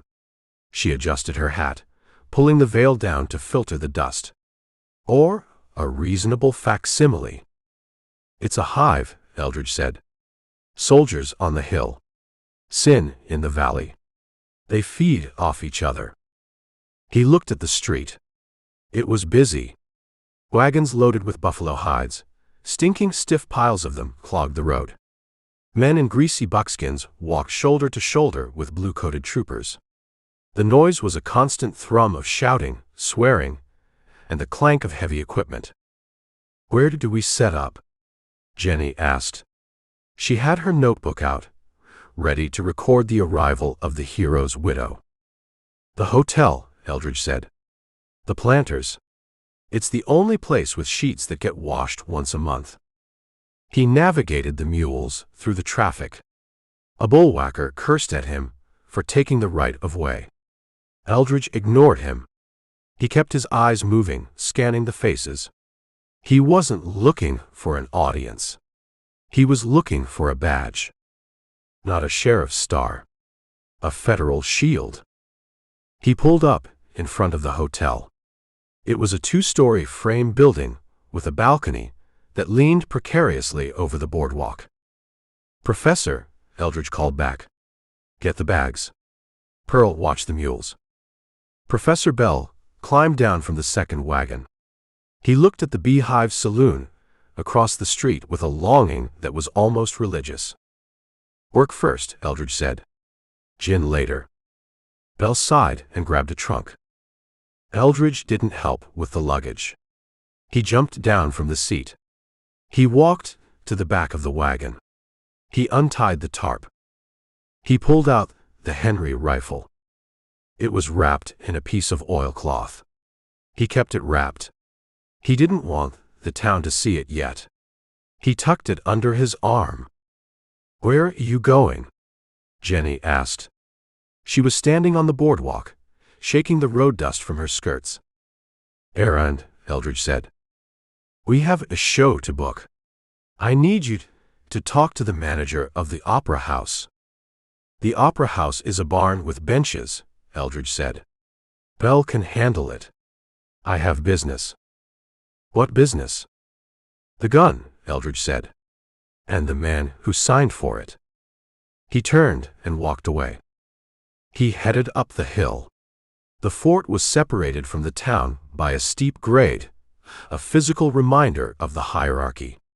The soldiers looked down on the sin, but they walked down the hill every payday to buy it. Eldridge passed the sentry at the gate. The soldier looked at the wrapped bundle under Eldridge's arm, but didn't stop him. A white man walking into a fort with a rifle wasn't news in Texas, it was just a Tuesday. He found the administration building. It was limestone, built to last. Next to it was a smaller wooden structure with a sign, Bureau of Indian Affairs, Agent Page's Crum. "Crum," Eldridge said. "Sounds about right." He walked in. The office was hot, smelling of paper and ink. Maps covered the walls, territories carved up into reservations and hunting grounds. A desk sat in the center, buried under stacks of requisitions. Behind the desk sat a man who looked like he was melting. Percival Crum was soft, round, and sweating through a suit that was too tight in the collar. He had thin hair plastered to his skull, and hands that fluttered over the paperwork like nervous birds. He was eating a pickled peach from a jar. He looked up. "Help you?" Crum asked. His voice was nasally pinched. Eldridge closed the door. He walked to the desk. He didn't sit down. He laid the bundle on the blotter. He unwrapped the oilcloth. The Henry rifle gleamed in the shaft of sunlight coming through the window. The brass frame was dull with use, but the packing grease around the loading gate was still yellow and fresh. Crum stopped chewing. He stared at the rifle. He swallowed the peach pit, or maybe he just choked on it. "That's a nice piece," Crum said. "You selling?" "I'm returning it," Eldridge said. "Returning it? This isn't a gunsmith." "It's the Indian Agency," Eldridge said. "You handle the treaties. You handle the supplies. You handle the peace." "I try," Crum said. He picked up a handkerchief and wiped his forehead. "It's a difficult job. The savages are ungrateful." "They're well armed," Eldridge said. He tapped the receiver of the rifle. "Found this yesterday," Eldridge said. "About 20 miles east. In the hands of a Comanche buck who was trying to burn a wagon train." Crum shrugged. "They steal things. Raids. It happens. The army does its best, but the frontier is wide." "He didn't steal this," Eldridge said. "How do you know?" "Because it's brand new," Eldridge said. "New Haven factory grease. And the serial number." Eldridge leaned in. "Is 12,409. I checked the Army manifest at the gatehouse on my way in. Shipment arrived last week. 50 Henry repeaters. Signed for by the BIA. For reservation hunting purposes." Crum went still. His eyes darted to the door. That's classified information," Crum said. "It's public record if you know who to ask," Eldridge lied. "The sergeant at the gate likes tobacco. I gave him a pouch." Crum pushed his chair back. The wood scraped on the floor.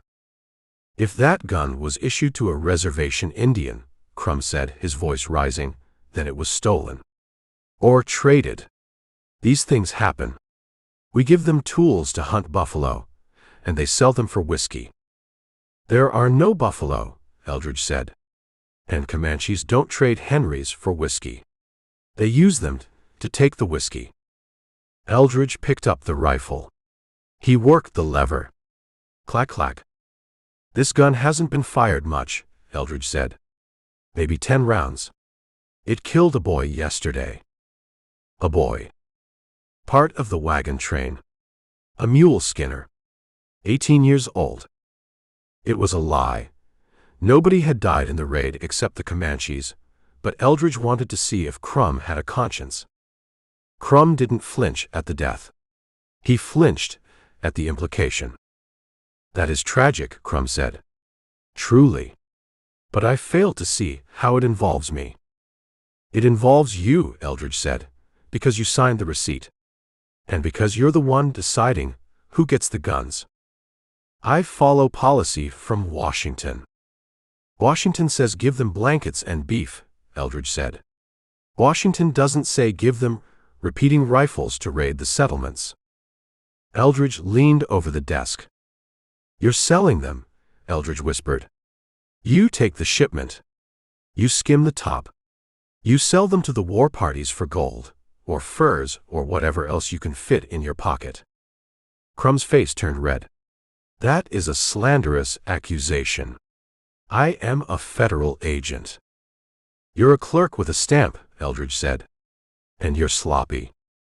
He wrapped the rifle back up. He tucked it under his arm. "I'm keeping this," Eldridge said. "Evidence. You can't take that. It's government property." "It was government property when you sold it to a hostile," Eldridge said. "Now it's evidence in a murder investigation." "Who are you?" Crum demanded. "You aren't Army. You aren't a marshal." "I'm the man who stopped the raid," Eldridge said. "And I'm the man who's going to find out where the rest of the crate went." He turned to the door. "Wait," Crum said. Eldridge stopped. Crum stood up. He smoothed his suit. He forced a smile that looked like a grimace. You're with the show," Crum said. "The widow Jackson's show. I saw the wagons come in. I work for her." "A hero's widow," Crum said. "Major Jackson. A great man. A legend." "Sure.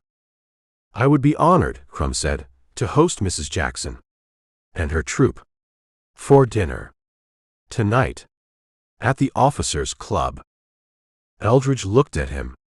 He saw the sweat. He saw the desperation. Crum wanted to get close. He wanted to see how much they knew. He wanted to buy silence with a steak dinner. "She's busy," Eldridge said. "Please," Crum said. "The colonel will be there. The local elite. It would be good publicity for the show." Eldridge thought about it. Jenny wanted an audience. She wanted to tell her story. And if Crum was in the room, if Crum had to sit there and listen to the story of the raid. "I'll ask her," Eldridge said. "Good. Good." Crum sat back down. He picked up his pen. His hand was shaking. 7 o'clock. Tell her the agent is a great admirer of the major." Eldridge walked out. He stepped into the bright sunlight of the parade ground. He took a deep breath, trying to clear the smell of bureaucratic rot from his nose. He had the rifle. He had the man. Now he just needed the trap. He walked down the hill, back to the town where the lies were painted in bright colors on the side of a wagon, and the truth was waiting to be told over dinner. Chapter 11. The sun hammered the ground with a kind of spiteful persistence, but the shade under the collapsed wagon where Eldridge Sample sat was a few degrees cooler than hell. He held the Henry rifle on his lap. He worked the lever, ejecting the cartridge he had chambered back at the wash. It spun in the air, catching the light, and landed in the dust with a soft PFFFT. "Brand new," Eldridge said. Jenny Jackson was sitting on a crate nearby, fanning herself with a folded piece of paper. She looked at the rifle. She looked at Eldridge. "It's just a gun," she said. "It's a receipt," Eldridge said. "Serial number 12,409. Came out of a crate last week. Signed for by the Bureau of Indian Affairs." "And you think the agent sold it?" I don't think, Eldridge said. I know. Crumb sweated through his shirt when I told him. He tried to buy me off with dinner. Professor Bell crawled out from under the second wagon. He was holding a bottle of liniment, rubbing it on his knees. Dinner sounds delightful, Bell said. I assume the menu includes something other than beans. Steak, Eldridge said. And wine. Crumb wants to impress the widow. Jenny stopped fanning. She straightened her back. The heat had wilted her collar, but it hadn't touched her ambition. He wants the story, she said. He wants to be part of the legend. He wants to know if I'm going to hang him, Eldridge said. He wants to see if we're smart enough to connect the dots. And are we? Eldridge looked at her. He looked at the fake sword in the trunk. He looked at the lie she had built her life on. I connected them, Eldridge said. The question is, what are you going to do about it? Me? You're the storyteller, Eldridge said. You're the one who decides who the hero is. Tonight, you have a captive audience. The colonel. The officers. The town elite. And Crumb. She stood up. She walked over to him. She looked down at the rifle. You want me to expose him, she said. I want you to tell the truth, Eldridge said. For once. Tell them about the raid. Tell them about the new guns. Tell them where they came from. That sounds dangerous. It is, Eldridge said. But it's better than letting him sell another crate to the next war party. She thought about it. She looked at the horizon where the heat waves danced. She saw something out there. Not justice. Not morality. She saw a headline. The widow unmasks the traitor, she whispered. The major's spirit cries out for justice. She smiled. It was the smile of a shark scenting blood in the water. It has potential, she said. It has risk, Eldridge warned. Crumb isn't going to just sit there and applaud. He'll deny it. He'll threaten you. Let him threaten, she said. I have you. You are the insurance, remember? I'm the gun, Eldridge said. You're the trigger. Pearl walked up. She had been watering the mules. She looked at Jenny, then at Eldridge. Are we really going to dinner with the man who armed the people who tried to kill us? Pearl asked. We are going to be guests of honor, Jenny said. Pearl, find my blue silk. The one with the lace collar. It looks tragic, but resilient. It's wrinkled, Pearl said. Steam it, Jenny ordered. Use the kettle. She turned back to Eldridge. What do you do? She asked. While I am being tragic? I watch, Eldridge said. I watch Crumb. I watch the doors. And when he runs, I follow. He will run. Guilty men always run, Eldridge said. Especially when the spotlight hits them. He stood up. He slid the Henry into the scabbard on his saddle, next to his Springfield. 2 rifles. One for shooting, one for proof. We move in an hour, Eldridge said. Get ready for the show. Jenny walked back to the wagon. She started pulling clothes out of her trunk. She wasn't just dressing for dinner. She was dressing for war. Bell looked at Eldridge. He took a swig of liniment. No, it was gin he had put in the bottle. You're using her, Bell said softly. She's using me, Eldridge said. It's a fair trade. She thinks this is a play, Bell said. She thinks the curtain comes down, and everyone goes home.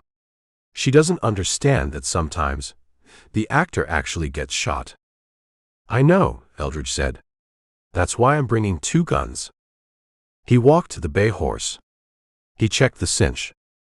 He thought about the dead boy in the wash. He thought about the grease on the loading gate.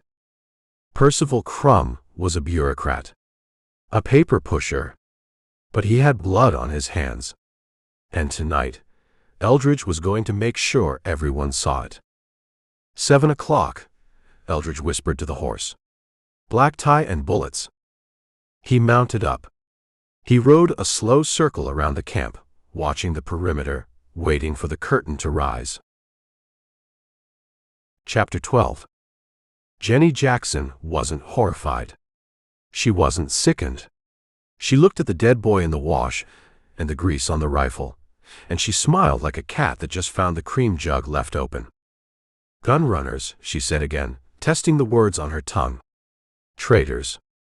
She was pacing the small patch of shade under the collapsed wagon, her notebook open, her pencil flying across the page. She wrote with a frantic, scratching energy, underlining words so hard the lead snapped. Professor, she called out. Did you see the rifle? Professor Bell was sitting on a rock, nursing his knee. I saw the business end of a lance, madam. That was sufficient. No, the rifle. The Henry. Brand new. She turned to Eldridge. You said it was new. Factory grease. I said it came out of a crate last week, Eldridge said. He was leaning against the wheel, cleaning his nails with his knife. And I said the man who signed for it is sitting in an office in Fort Griffin eating pickled peaches. Percival Crum, she said. The agent. The villain. She wrote the name down in block letters. This changes the third act, she said. The major, he didn't just fight the Comanche. He fought the corruption. He fought the bureaucracy that armed the enemy. The major is dead, Eldridge reminded her. He didn't fight anyone but a bottle of brandy. In the story, he fought, she snapped. And now we have a climax. A confrontation. She looked at Eldridge. Her eyes were bright, feverish. You, she said. You are the key. I'm the driver. You are the witness. You found the gun. You connected the dots. When we get to Fort Griffin, you will present the evidence. To who? The colonel? To the people, she said. To the audience. We will weave it into the show. We will make Crum the antagonist. We will shame him. We will destroy him with the truth. The truth usually gets people shot, Eldridge said. Or it gets them famous. She walked over to him. She put her hand on his arm. It was a calculated gesture, meant to convey partnership, but her grip was tight. Think about it, Eldridge. The papers will eat it up. Widow of hero exposes government corruption. It will be a sensation. We will be the talk of the territory. And Crum? Eldridge asked. What does he do while you're talking? He squirms, she said. He denies. But he cannot deny the rifle. He cannot deny the serial number. He can hire men to stop the show. Let him try, she said. She looked at the Springfield in his scabbard. I have insurance. Eldridge looked at her. He saw the ambition. It was naked now, stripped of the mourning veil. She didn't care about the dead boy. She didn't care about the risk. She cared about the narrative. But he also saw something else. She was right. Crum was dirty. He was selling weapons to men who used them to kill settlers. If Eldridge just rode away, Crum would keep selling. More wagons would burn. More boys would die in the dirt. If he stayed, if he let her tell the story, maybe, just maybe, the truth would do what a bullet couldn't. You want to use the gun in the show? Eldridge asked. Yes. As a prop. A symbol. And you want me to stand there and hold it. I want you to be the voice of reason, she said. The steady hand. The major's legacy. Eldridge laughed.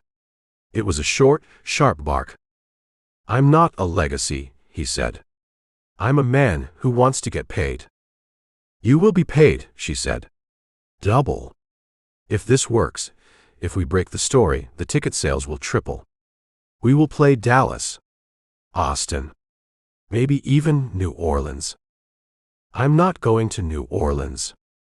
Fort Griffin, she said. Just Fort Griffin. Help me nail Crumb. Help me finish the story. Eldridge looked at the horizon. The heat waves were dancing. He thought about the dead boy. He thought about the grease. Fine, Eldridge said. We do it. But we do it my way. Your way. I hold the rifle, Eldridge said. I don't give it to Bell to juggle. I don't give it to you to wave around. It stays loaded. And if Crumb makes a move, if he sends his dogs. Yes. Then the show ends, Eldridge said. And the shooting starts. She smiled. It was the smile of a woman who just got exactly what she wanted. Agreed, she said. She turned back to the wagon. Pearl, she shouted. Get the trunks. We have a script to rewrite. Pearl looked at Eldridge. She shook her head. You're stuck, Pearl said softly. I'm earning my keep, Eldridge said. But he knew it was more than that. He had walked into the trap willingly this time. Not because of the money, but because he wanted to see the look on Percival Crumb's face when the curtain went up and the gun was pointed right at him. Let's ride, Eldridge said. He climbed onto the wagon seat. He grabbed the reins. The mules leaned into the harness. The wheels turned. They were rolling toward Fort Griffin, toward the agent, toward the dinner party, and toward the moment when the lie and the truth would finally collide. Chapter 13. Fort Griffin wasn't just a fort. It was a layer cake of sin and authority baked in the Texas sun. On the limestone bluff above the clear fork of the Brazos sat the military installation, stone buildings, manicured parade grounds, and the stars and stripes snapping in a breeze that smelled of starch and order.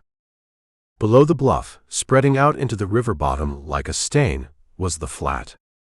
The Flat was a town made of buffalo hides, raw lumber, and bad intentions.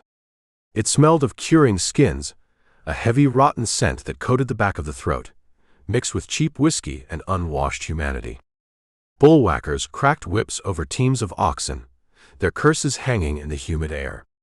Gamblers in silk vests walked shoulder to shoulder with hunters whose buckskins were stiff with grease and blood.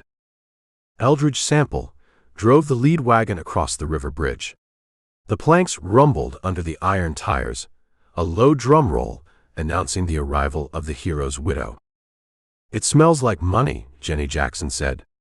She was adjusting her veil, looking out at the chaotic street with the eye of a predator. It smells like a slaughterhouse, Eldridge said. Same thing, Mr. Sample. In this country, the smell of death usually means commerce is happening. Eldridge navigated the mules through the press of traffic.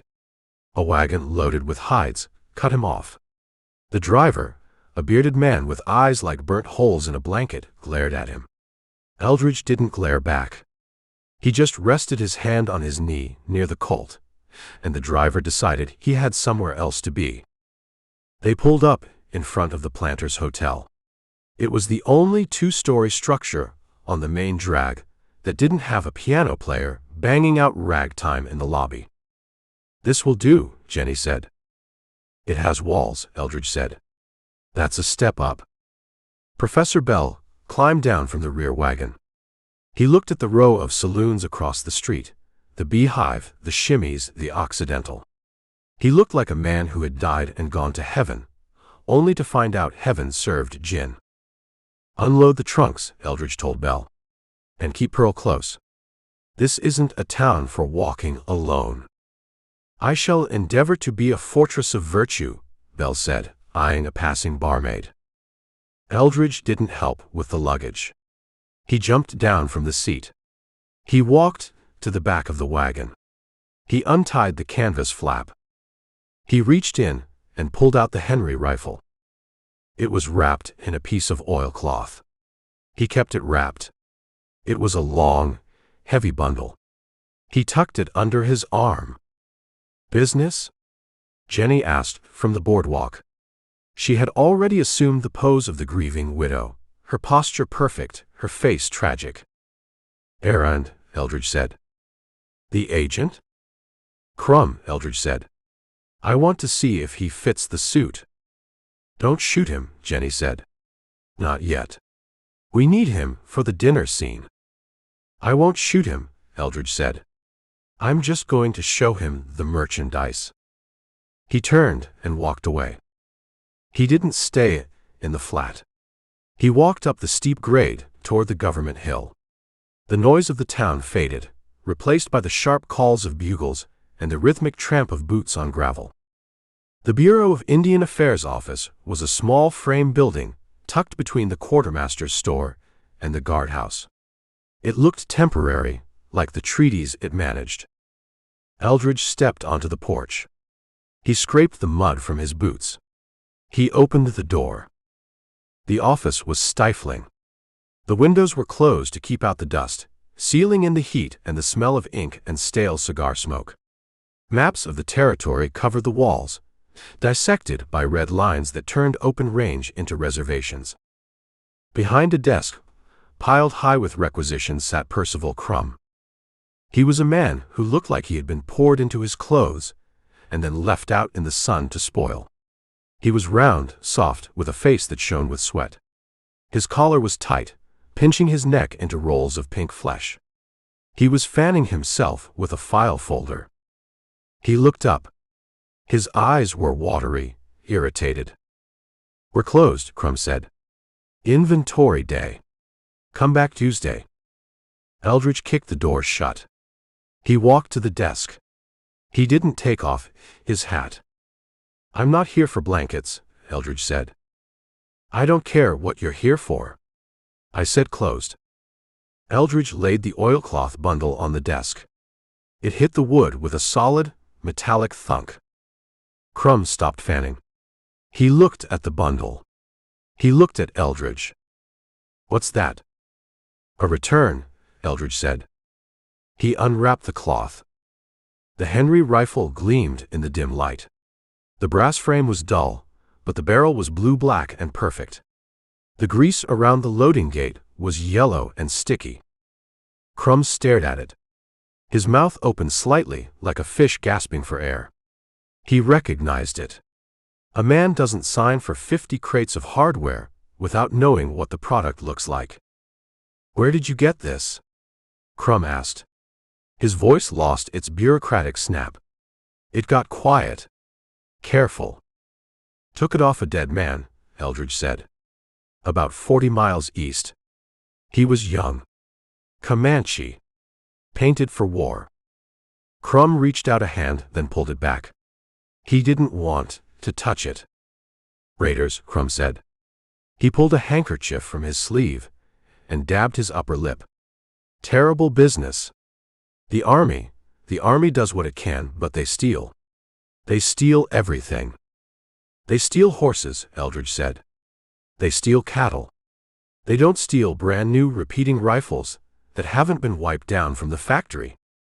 Eldridge pointed to the loading gate.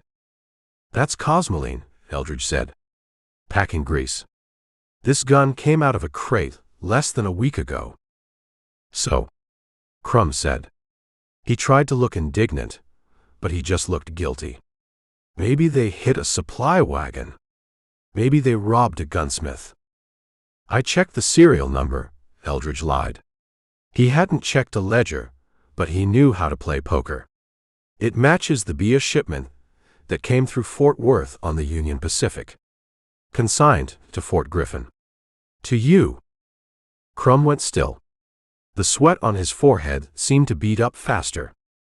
That's classified information," Crumb whispered. "It's a receipt," Eldridge said. "And I'm holding the goods." Eldridge leaned over the desk. He put his hands on the wood, invading Crumb's space. "You're selling them," Eldridge said. "I am an agent of the United States government." Crumb squeaked. "I distribute annuities. Beef. Cloth. And Winchesters, Eldridge said. To the hostiles. What's the price, Crumb? What does a Comanche war chief pay for a crate of repeaters? Buffalo robes. Gold? Or just the promise not to scalp you when the uprising starts? Crumb stood up. He knocked his chair back. Get out, Crumb said. Get out before I call the guard. You're trespassing. You're slandering a federal official. I'm solving a puzzle, Eldridge said. I saw a boy die yesterday because he didn't have a gun, and the man who killed him had one of these. That puts the boy's blood on your ledger. Crumb looked at the door. He looked at the window. He was looking for a way out, or a witness. You don't understand, Crumb said. The budget, the appropriations, they cut us every year. I have expenses. I have to maintain relationships with the tribes. Sometimes gifts are necessary. A gift is a blanket, Eldridge said. A rifle is a weapon. It's for hunting. Crumb insisted. They need to hunt. The buffalo are gone. So they hunt settlers. Eldridge picked up the rifle.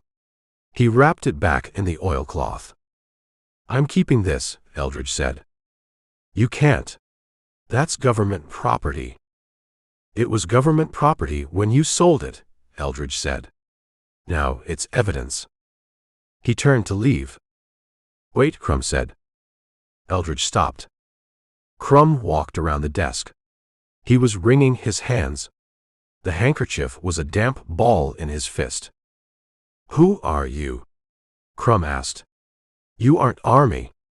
You dress like a saddle tramp.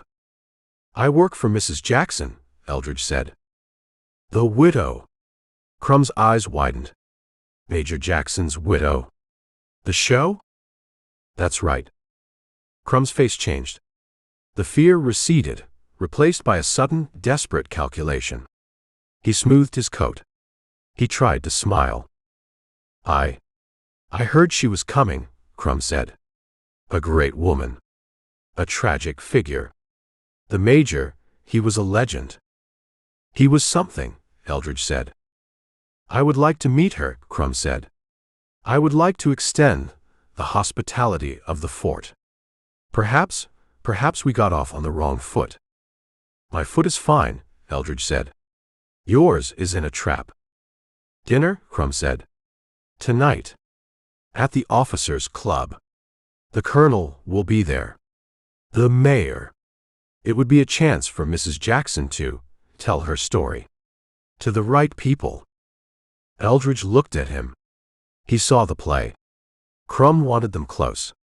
He wanted to see how much they knew, how much damage they could do. He wanted to charm the widow and silence the bodyguard. It was exactly what Jenny wanted. She likes dinner, Eldridge said.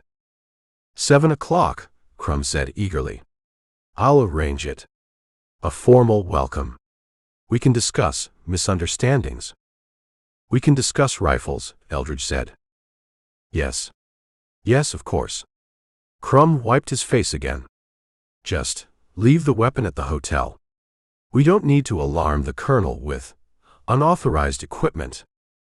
I'll leave it, Eldridge said. But I'm bringing my eyes. Of course. You are her associate. I'm her memory, Eldridge said. He walked out. The sun hit him, burning the chill of the office away. He tucked the rifle tight against his side. He had rattled the cage. The rat was awake. Crumb was scared, and scared men made mistakes. He would invite them to dinner. He would smile, and he would try to figure out how to bury them. Eldridge walked down the hill toward the flat. The noise of the town rose up to meet him. It sounded like a beast grinding its teeth. He had the gun. He had the invitation. Now all he needed was for Jenny to tell the story right. 7 o'clock, Eldridge whispered. He touched the Colt. It was going to be a hell of a party. Chapter 14. The Planters' Hotel didn't have a bathhouse, but it had a pitcher of water and a basin that wasn't cracked, which in Fort Griffin passed for luxury. Eldridge Sample scrubbed the road dust from his neck with a rag that smelled of lye. He put on his white shirt, the one he'd bought in Kansas City back when he was chasing a different kind of trouble, and buttoned his vest. He checked the fit of his coat. It was tight in the shoulders, but it covered the colt. "You look respectable," Pearl said from the doorway. "Almost." She was leaning against the jamb, holding a pair of boots she had just polished. She looked tired. The road had taken the bounce out of her step, but not the edge off her tongue. "Respectable is a disguise," Eldridge said. He took the boots. "Thanks." "She's nervous," Pearl said. She nodded toward the room next door. "She's pacing. Talking to the Major's picture." "She's rehearsing," Eldridge said. "It's a big show." "Is it safe?" Eldridge sat on the edge of the bed to pull his boots on. He looked at the girl. She was too young to look that cynical, but the frontier didn't ask for ID. "It's a dinner party, Pearl. The worst that happens is the steak is tough." "You're lying." "I'm managing expectations." Eldridge stood up. He stamped his heels to settle the leather. "Keep the door locked while we're gone. Don't open it for anyone but us. If Bell tries to leave to find a drink, tie him to the bed." "I already hid his pants," Pearl said. Eldridge smiled. "Good girl." He walked out into the hall. He knocked on Jenny's door. "Enter," she said. It wasn't an invitation. It was a stage direction. Eldridge opened the door. Jenny Jackson was standing in the center of the room. She was wearing the blue silk dress, the one with the high lace collar that made her look like a queen in mourning. Her hair was piled high, pinned with silver combs. She looked regal. She looked tragic. She looked dangerous. "How do I look?" she asked. "Like a woman who's about to sell a bridge to a man who owns a boat," Eldridge said. "Perfect." She picked up her fan. "And you? Did you bring the accessory?" "It's in the coat," Eldridge said. He patted the colt. But Crumb said no weapons. "I'll have to check it at the door, if they have a guard." "They won't search the widow's escort," she said. "It would be rude. And Percival Crumb is desperate to be polite." She walked to the mirror. She checked her reflection. She touched the corner of her eye, smoothing a line that wasn't there. "He's guilty," she said. "You saw it." "I saw him sweat," Eldridge said. "And I saw the grease on the gun. He's guilty." "Good. Then tonight, we nail him to the wall." "With words," Eldridge reminded her. "Not bullets. We're there to make him panic, not to start a war in the officers' club." "Panic makes people sloppy," she said. "Sloppy people reveal things." She turned. She took his arm. Her grip was firm. "Shall we go, Sergeant Sample?" she asked. "Don't call me that." "Tonight," she said, "you are whatever the story needs you to be." They walked out of the hotel. The sun was setting, casting long shadows across the flat. The heat of the day was breaking, leaving behind a warm, dusty twilight that softened the edges of the ugly town. They walked up the hill to the fort. The sentries at the gate snapped to attention when they saw the woman in blue silk. They didn't ask for a pass. They just saluted. Beauty was a passport in a place like this. The officers' club was a limestone building with a wide veranda and lanterns glowing in the windows. Music drifted out, a string quartet playing Mozart, sounding thin and fragile against the vast silence of the plains. Crumb was waiting on the steps. He had changed his suit. He was wearing evening dress, black tails that were too long, and a shirt that was already wilting. He saw them coming. He scurried down the steps, his hands fluttering. "Mrs. Jackson," Crumb gushed. "You came." I am overwhelmed." He took her hand. He bowed over it, getting a little too close with his damp forehead. "Mr. Crumb," Jenny said. Her voice was honey and steel. "It is an honor. My husband, the major, he always spoke highly of the Bureau." "He did." Crumb looked surprised, then pleased. "Well, yes. We do our best. Civilization. It's a heavy burden." He looked at Eldridge. His smile faltered. "Mr. Sample," Crumb said. "You cleaned up." "Soap is cheap," Eldridge said. "And the item we discussed?" Crumb glanced at Eldridge's side. "Safe," Eldridge said. "Under a mattress." "Good. Good." Crumb ushered them up the steps. "Come inside. The colonel is dying to meet you." The club room was crowded. Officers in dress blues with gold braid. Women in dresses that had been fashionable in St. Louis 2 years ago. Local businessmen holding glasses of sherry and looking important. The conversation stopped when Jenny entered. She paused in the doorway. She let them look. She was the star, and this was her stage. "Ladies and gentlemen," Crumb announced, his voice squeaking slightly. "May I present Mrs. Jenny Jackson, widow of the hero of the plains." A murmur went through the room. Applause rippled, polite but enthusiastic. Colonel Mackenzie, the post commander, stepped forward. He was a hard-looking man with a gray mustache and eyes that had seen too much alkali dust.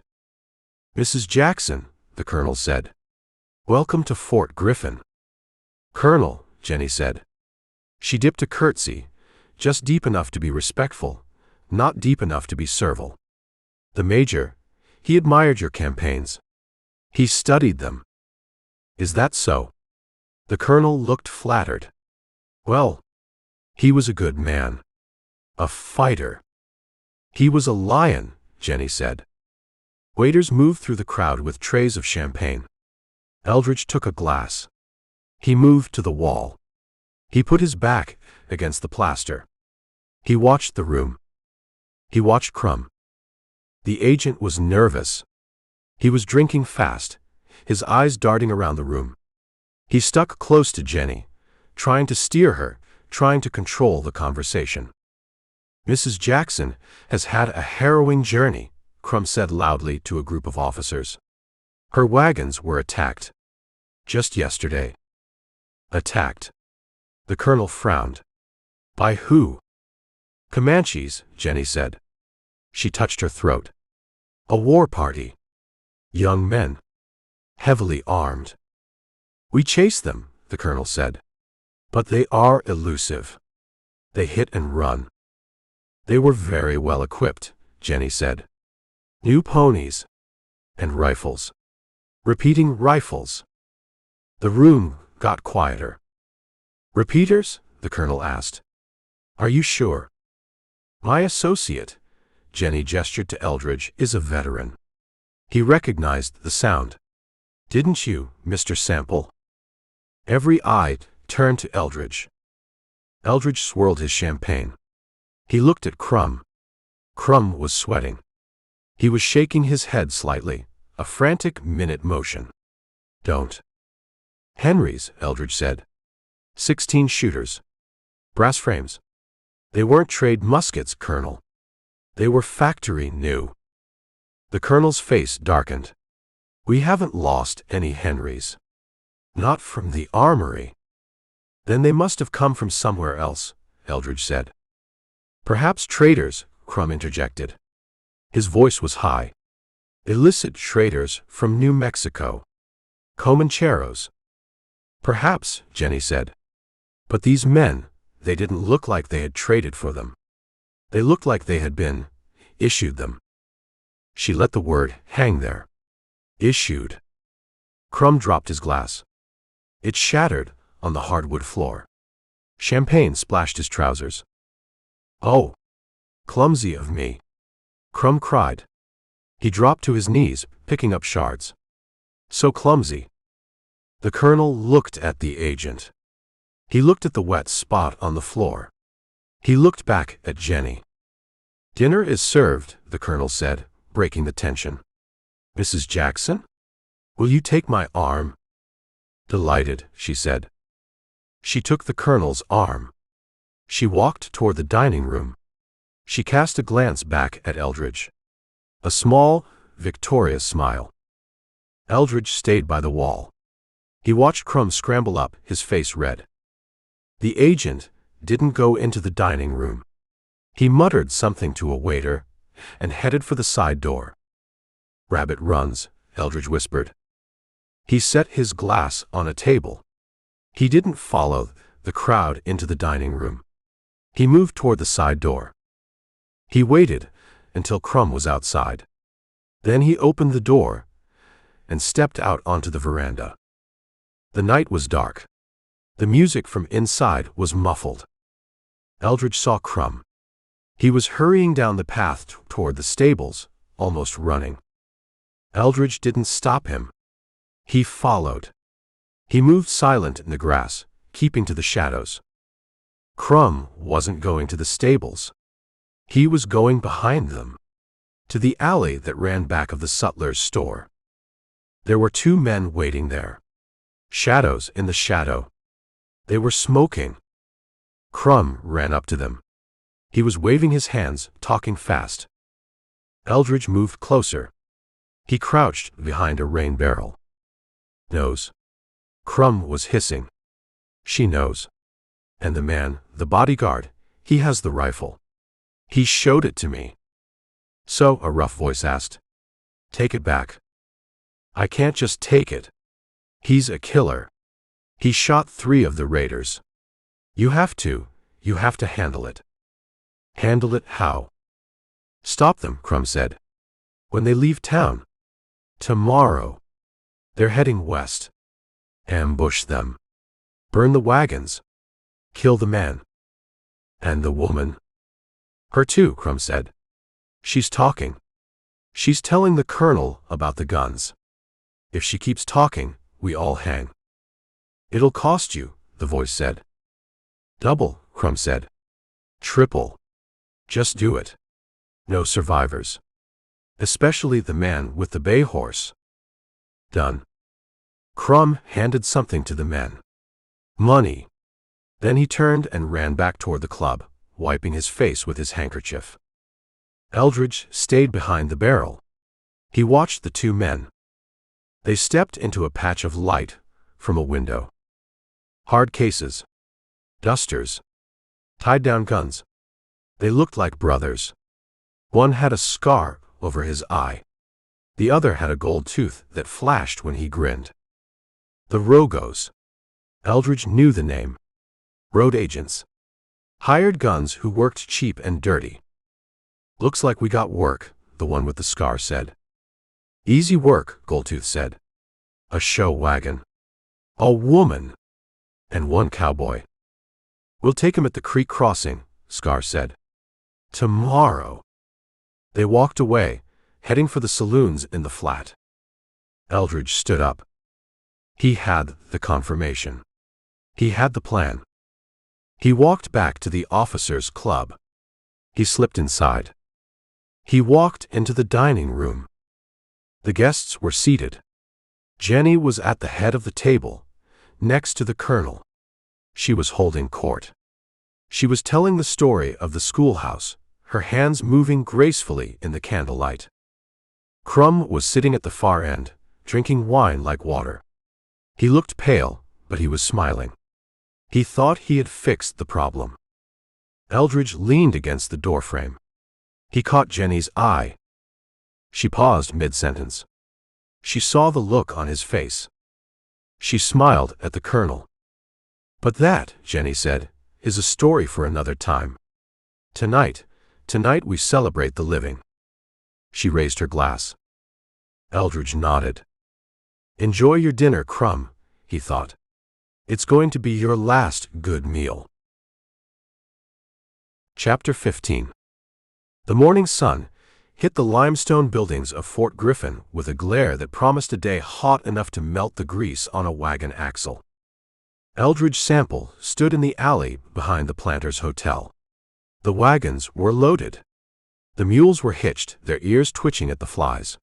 Professor Bell sat on the seat of the lead wagon, looking green and holding a wet rag to his forehead. Little Pearl was checking the harness on the rear wagon, her movements sharp and angry. Jenny Jackson stood by the back wheel of the lead wagon. She was wearing her traveling gray wool, her face set in a mask of determination. "You're sure about this?"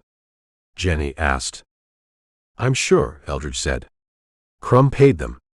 I saw the money change hands. They'll hit us at the crossing, where the road dips into the creek. It's the only cover for 5 miles. The Rogos," she said. "The brothers. Hard men," Eldridge said. "But lazy. They'll expect an easy job.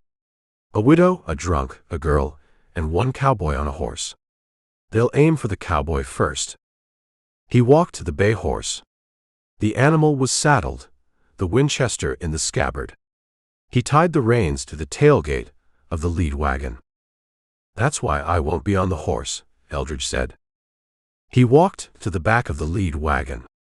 He pulled the canvas flap aside. The interior was packed with trunks and props, the major's uniform, the fake sword, the posters. "Clear space," Eldridge told Bell. "Space?" Bell moaned from the seat. "It's full of history, Mr. Sample." "Move the history. I need a hole. Right there. Facing the rear."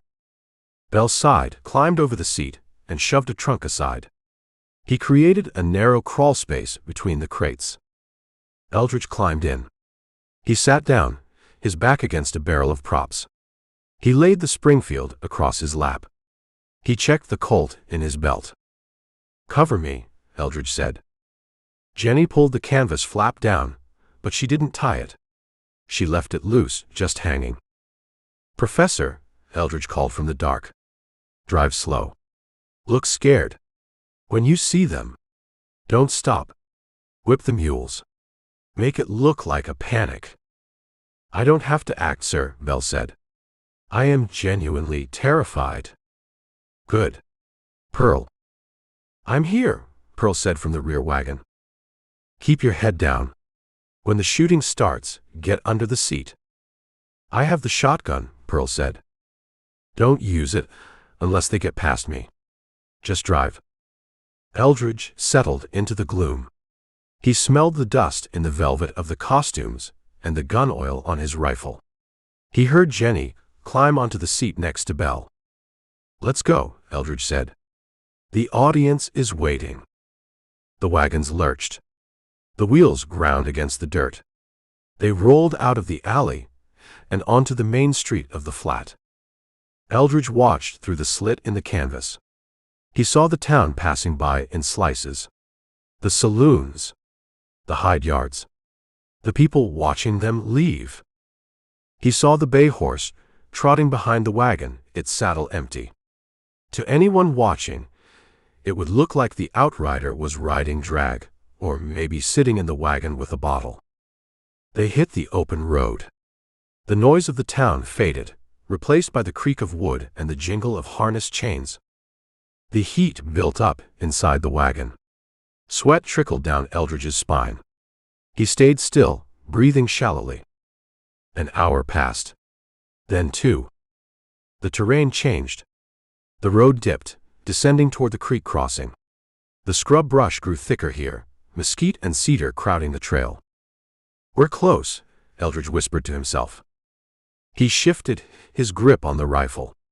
He thumbed the hammer back. Click. The wagon tilted as it hit the grade. The mules picked up the pace, gravity pulling them down. "Hold them," Bell yelled, hauling on the reins. "Easy." Then a shout from the brush. "Pull up." It was a rough voice. Confident. Gunfire erupted. Bang. Bang. 2 shots. Warning shots. No. They were shooting at the driver. Bell screamed. Not in pain, in terror. He slashed the mules with the reins. "Hya. Go." The wagon surged. Kill the horses, a voice roared. Drop the team. Eldridge kicked the canvas flap. It flew open. The sunlight flooded in, blinding him for a split second. He saw them. 2 riders were galloping out of the brush, closing in on the rear of the wagon train. They were wearing dusters, handkerchiefs over their faces. One was on a gray horse, Goldtooth. The other on a sorrel, Scar. They were ignoring the rear wagon, riding past Pearl to get to the lead wagon. To get to the widow. They had their pistols drawn. They saw the empty saddle on the bay horse tied to the tailgate. They laughed. He's gone, Scar yelled. The cowboy's gone. They rode right into the slot. 10 yards back. Perfect range. Eldridge slid to the edge of the tailgate. He rested his elbows on his knees. He leveled the Springfield. Scar saw him. The bandit's eyes went wide above the mask. He saw the man in the wagon. He saw the black bore of the .45 to 70. He tried to pull his horse up. Surprise, Eldridge said. He pulled the trigger. Boom. The heavy slug hit Scar in the chest. It punched through the duster, through the ribs, and blew him out of the saddle. He flew backward, his arms flailing, and hit the dust with a bone-jarring thud. Eldridge worked the lever. Clack, clack. Goldtooth pulled hard on his reins, his horse rearing. He fired a wild shot at the wagon. The bullet splintered the wood, inches from Eldridge's head. Eldridge didn't flinch. He acquired the target. Goldtooth wheeled his horse, trying to run. He exposed his back. Eldridge fired. The bullet took Goldtooth between the shoulder blades. He slumped forward, grabbing the horse's neck. He slid sideways, his boot catching in the stirrup. The horse panicked. It bolted, dragging the dead man through the cactus. Whoa! Bell screamed, sawing at the mules. Whoa, damn you! The wagon skidded to a halt. The dust cloud rolled over them. Eldridge jumped down. He landed in the road, the rifle ready. He walked to Scar. The bandit was lying on his back, gasping. His mask had slipped down. The scar over his eye was white against the flushed skin. He was trying to bring his gun up, but his arm was dead. Eldridge kicked the gun away. He stood over him. You. Scar wheezed. You were in the wagon. It's a magic trick, Eldridge said. Now disappear. Scar shuddered. His eyes fixed on the sun. He stopped breathing. Eldridge turned. He looked for the other one. The gray horse had stopped 100 yards out, tangled in the brush. The body of Goldtooth hung from the stirrup, motionless. Done, Eldridge said. Jenny climbed down from the seat. She was shaking, her face pale, but she walked to the back of the wagon. She looked at the dead man. Is that them? She asked. The Rogos, Eldridge said. Crumbs hired help. He reloaded the Springfield. They came for you, Eldridge said. They weren't trying to rob us. They were trying to erase us. Jenny looked at the body. She looked at Eldridge. You killed them, she said. They made the appointment, Eldridge said. I just kept it. He walked to the bay horse. He untied it from the tailgate. He checked the legs. The horse was fine. We aren't going west, Eldridge said. What? Bell asked from the seat. Where are we going? Back, Eldridge said. To the fort. Why? Jenny asked. We survived. We should run. Running makes us look guilty, Eldridge said. And it leaves Crumb in his office. He mounted the bay. He looked at Jenny.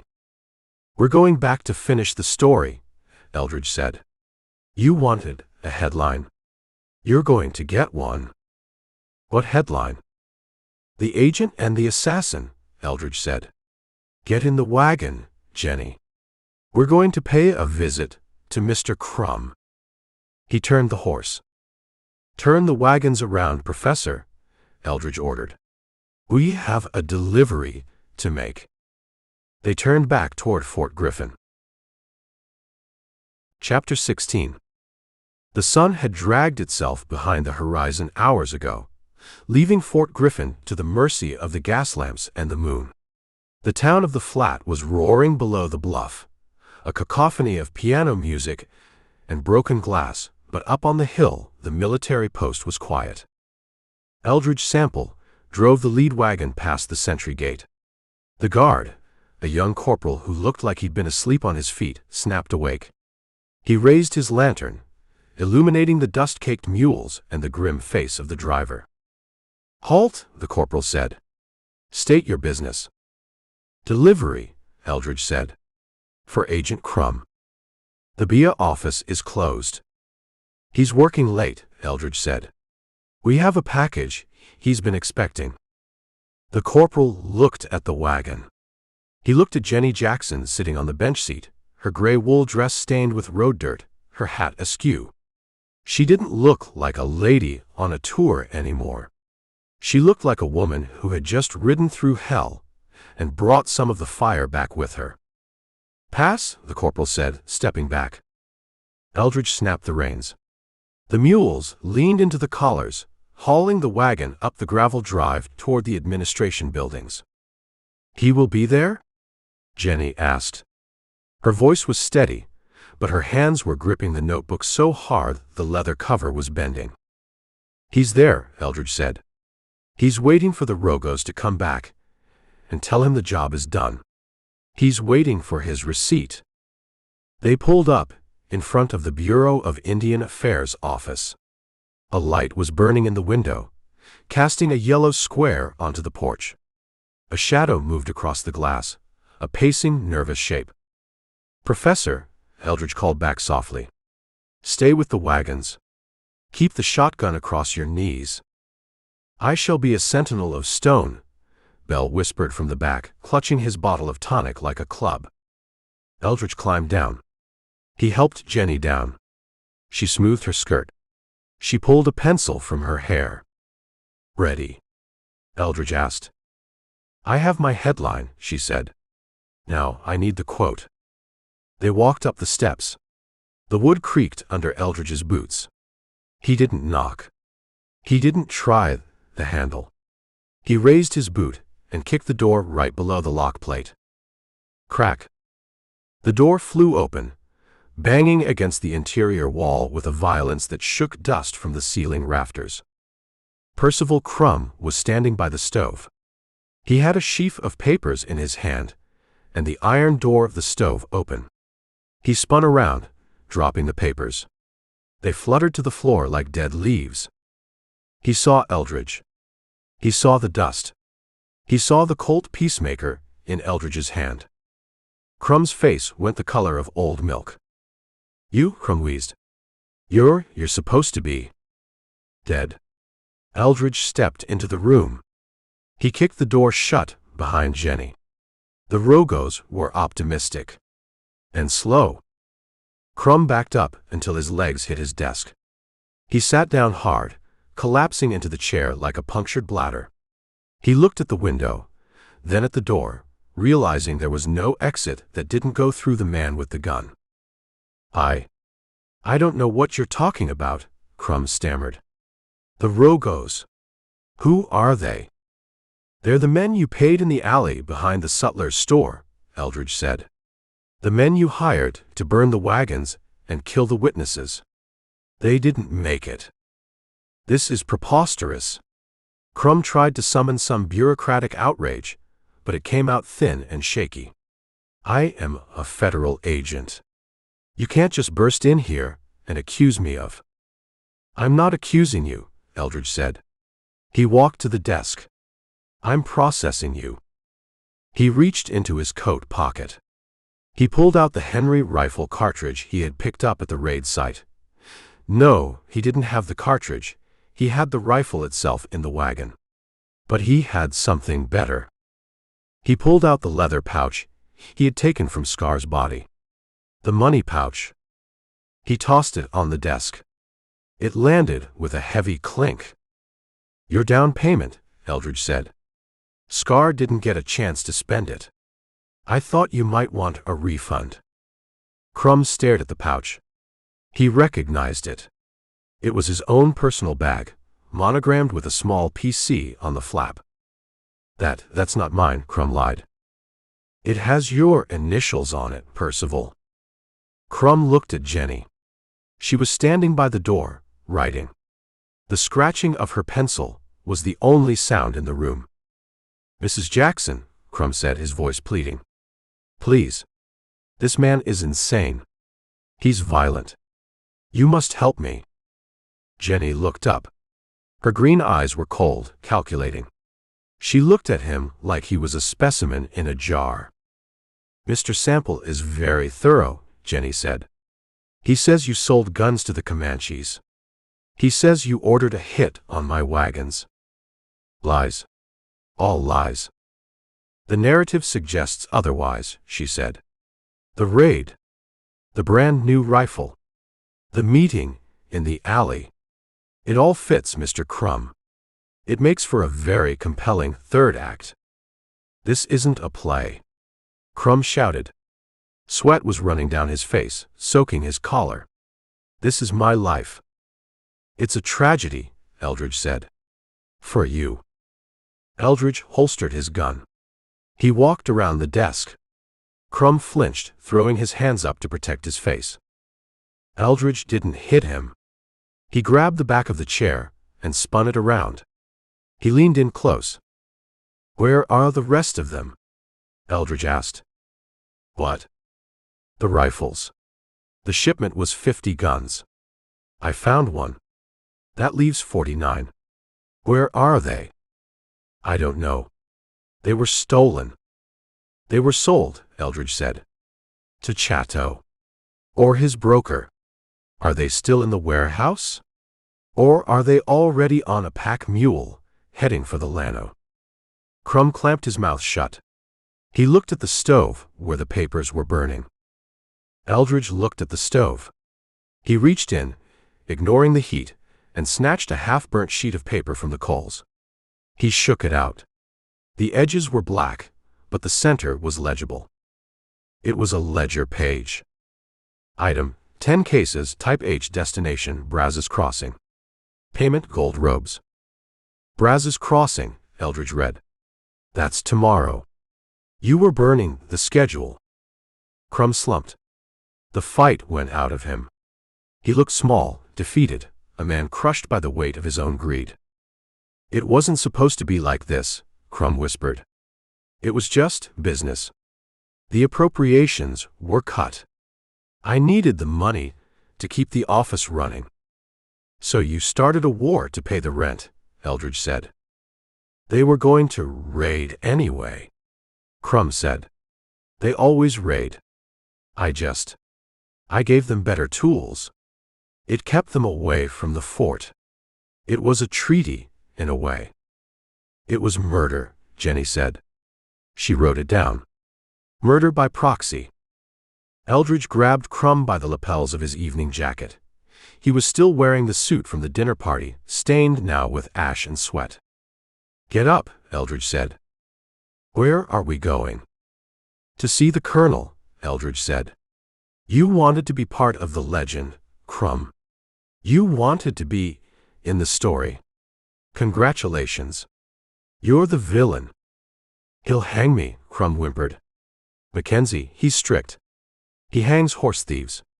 Gun runners. He'll put me in front of a firing squad." "If you're lucky," Eldridge said.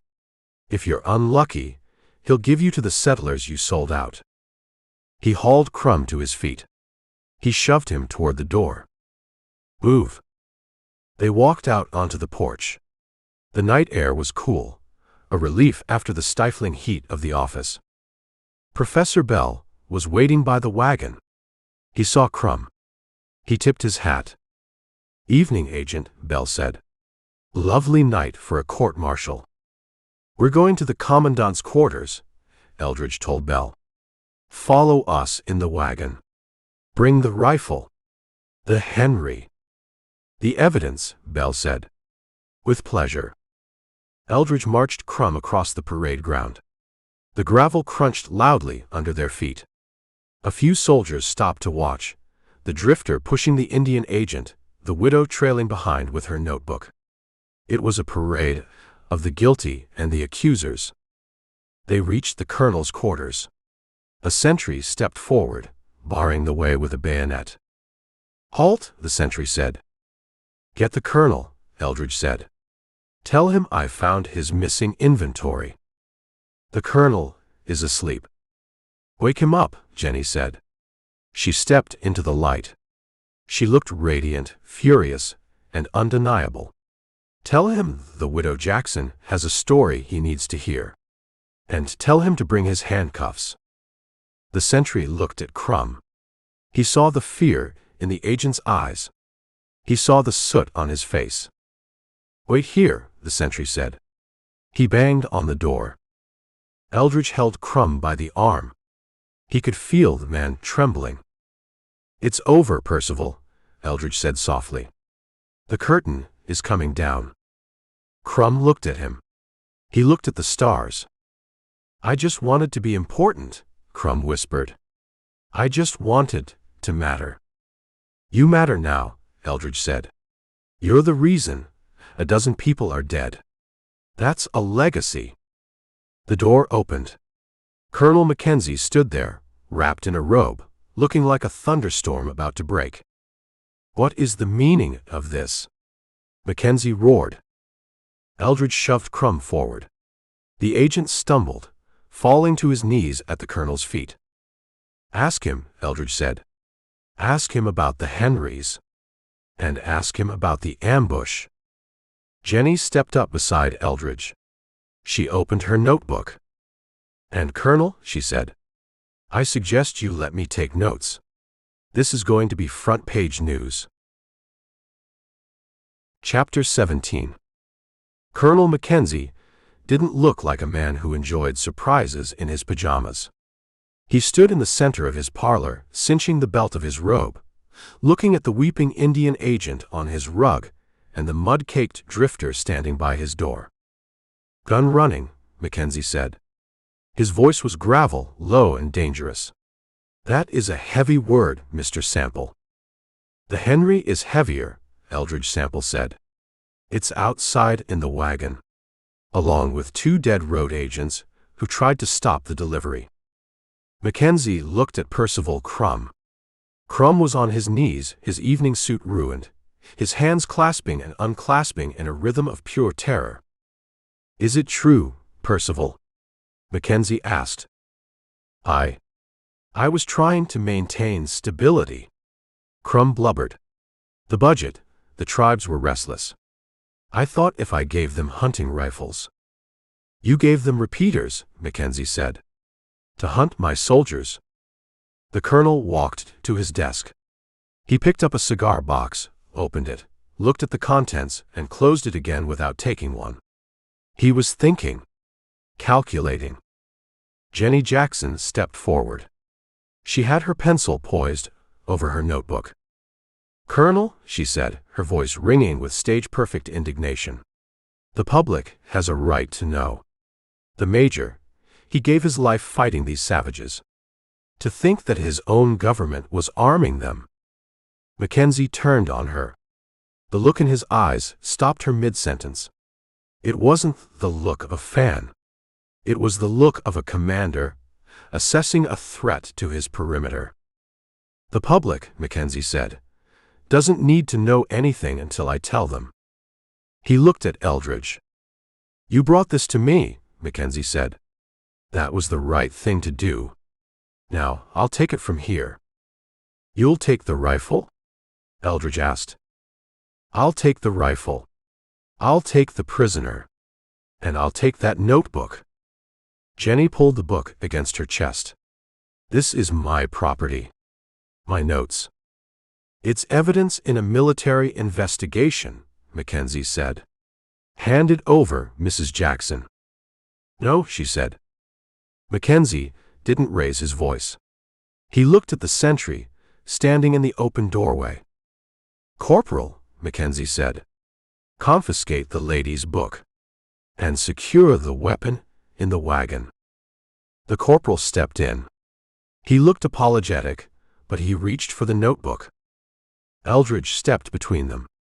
He didn't draw his gun. He just occupied the space. You're making a mistake, Colonel, Eldridge said. I'm containing a fire, Mackenzie said. If this gets out, if the papers in the East scream about the Army losing control of its own supply lines, funding gets cut. Regiments get disbanded. The frontier collapses. He pointed a finger at Crum. This man is a fool and a criminal, Mackenzie said. He will be dealt with. But he will be dealt with quietly. By a military tribunal. Not by a circus act in the newspapers. You're going to bury it, Eldridge said. I'm going to clean it, Mackenzie corrected. Now, give the corporal the book, or I will have you both placed in the guardhouse for interfering with a federal officer. Eldridge looked at Jenny. She was furious, her green eyes blazing, but she knew the odds.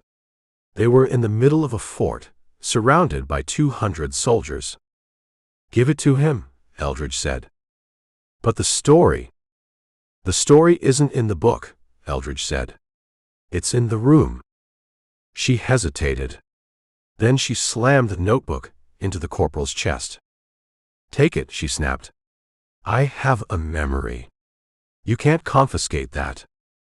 Mackenzie nodded. Get them out of here, Corporal.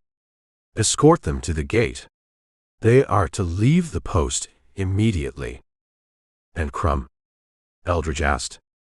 Mr. Crum is under arrest, Mackenzie said. He'll be confined to quarters until I decide the disposition. Confined to quarters, Eldridge repeated. Not the brig?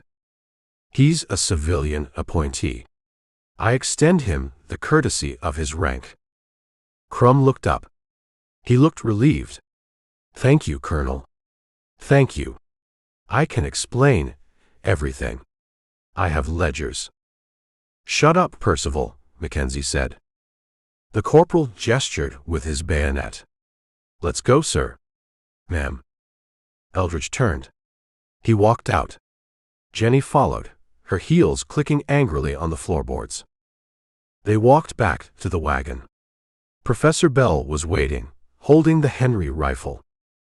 The corporal will take that, Eldridge said. Bell handed the rifle to the soldier. The soldier took it, looking uncomfortable. You folks need to move on, the corporal said.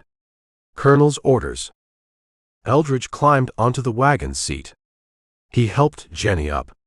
She sat stiffly, staring straight ahead. He's going to kill him, Jenny whispered as the mule started to move. What? The colonel, Jenny said. He's going to kill Crum. Tonight. Eldridge looked at her. Why do you say that?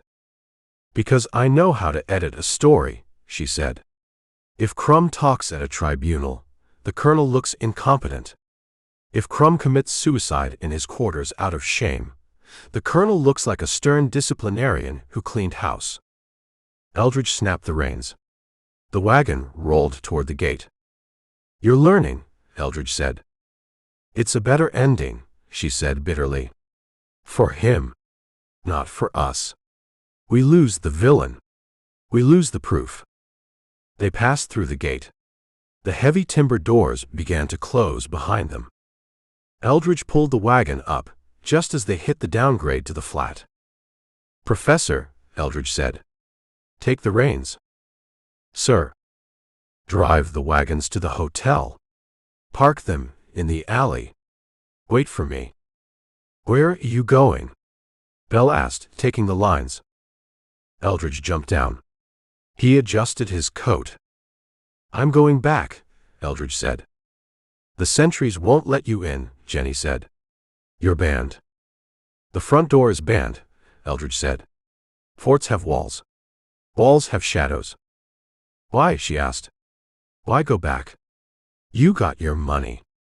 You got the win. Because Crum is a weasel, Eldridge said. But he doesn't deserve to be a scapegoat for the army. And because I want him to talk to a judge, not a bullet." He looked up at the bluff. The lights of the fort were flickering. "Also," Eldridge said, "I don't like it when people take my guns." "The Henry isn't your gun." "I found it," Eldridge said. "Finders keepers." He turned and melted into the brush at the side of the road. He moved low, circling the base of the hill, looking for the drainage ditch that ran under the north wall. Chapter 18. Chapter 18.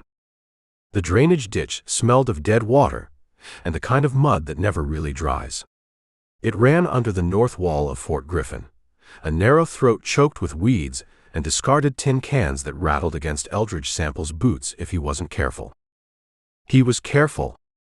He moved low, his shoulder brushing against the limestone foundation of the wall.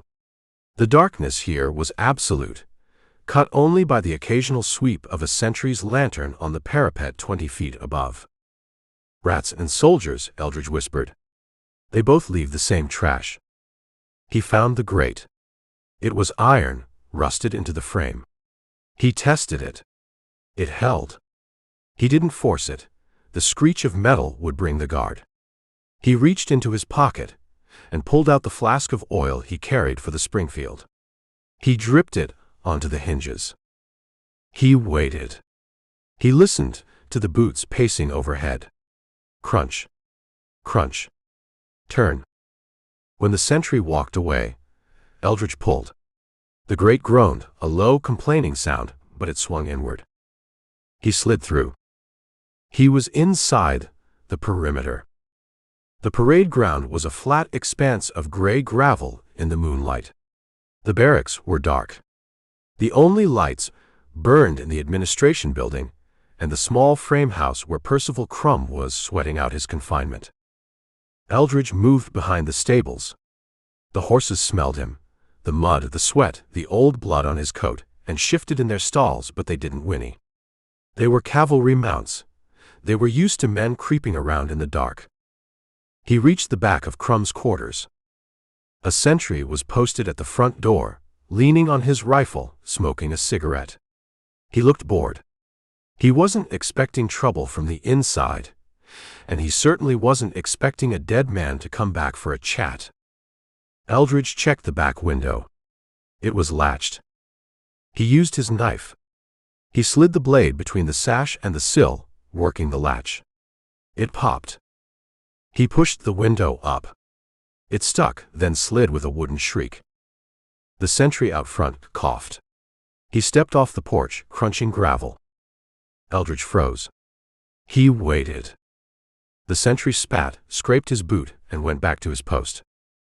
Eldridge vaulted the sill. He landed on the floor inside.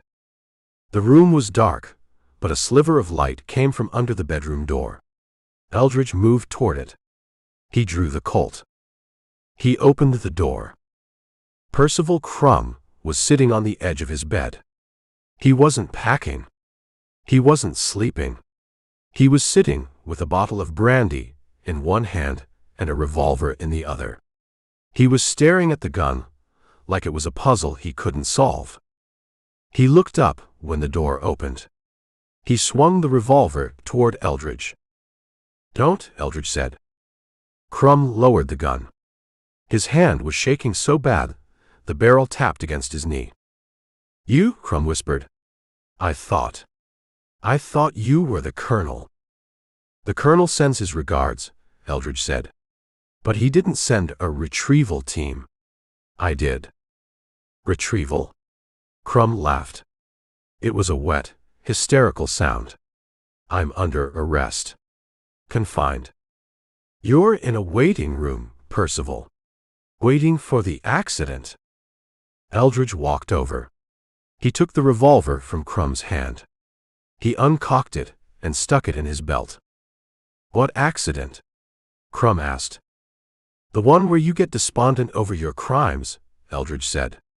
"The one where you drink too much brandy and clean your gun. Or the one where you hang yourself with a bedsheet, because the shame is just too much." Crum stared at him. He looked at the bottle.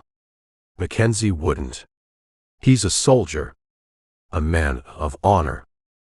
He's a man with a budget and a reputation. You're a stain on both.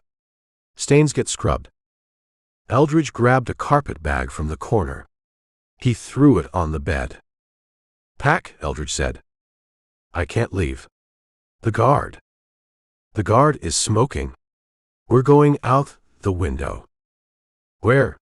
Where are we going? To a judge, Eldridge said. A federal judge in Dallas. You're going to tell him about the Henrys. You're going to tell him about the double V. You're going to tell him everything. I can't. The scandal. The scandal is better than the coffin, Eldridge said. Move. Crumb stood up. He started throwing clothes into the bag. Shirts. Socks. A ledger book. Good, Eldridge said, eyeing the ledger. Bring the book. A heavy knock at the front door.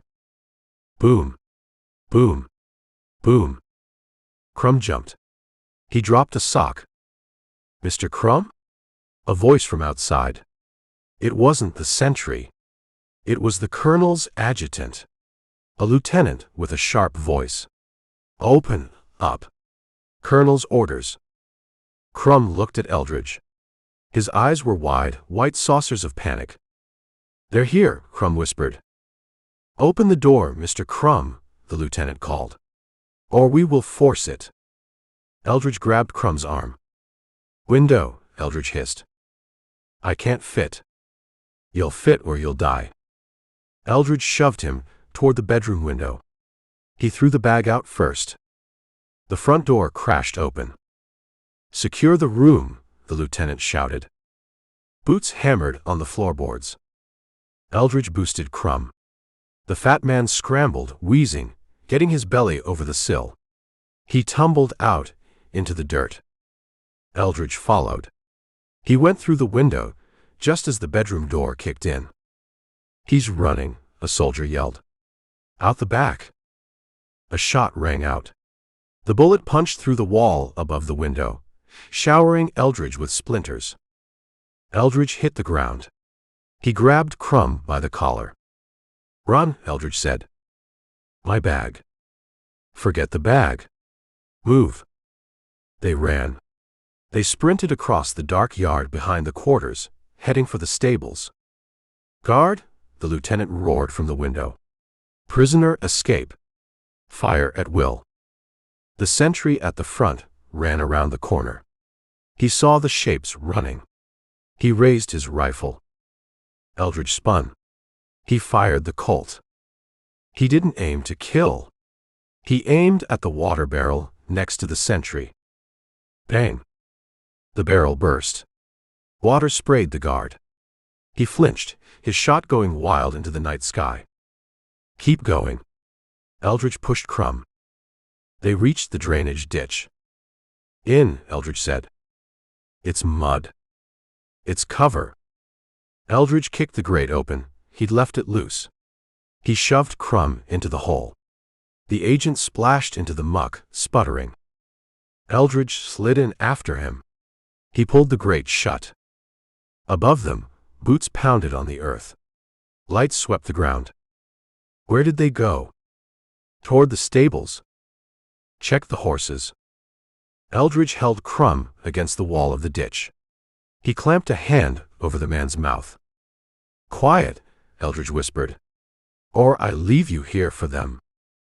Crumb nodded, his eyes tearing up. They waited.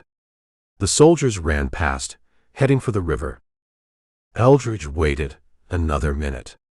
Then he prodded Crumb. Move, he said. West. Away from the town. My ledger, Crumb moaned. It's in the bag. In the yard. You have a memory, Eldridge said. Start using it. They crawled through the sludge, heading under the wall, leaving the fort and the career of Percival Crumb behind in the dark. Eldridge Sample had his witness. Now he just had to keep him alive long enough to sing. Chapter 19. The mud from the drainage ditch had started to crust on Percival Crumb's evening suit, turning the black wool into a stiff gray armor that smelled of dead catfish. He stood in the alley behind the Planters' Hotel, shivering. "My ledger," Crumb moaned. "It's gone. My clothes. I am a fugitive." "You're a witness," Eldridge Sample said. "Don't confuse the two. Witnesses get protection. Fugitives get shot." Eldridge looked at the wagons. Professor Bell was on the seat of the lead wagon, reins in hand, looking like he'd sobered up the hard way.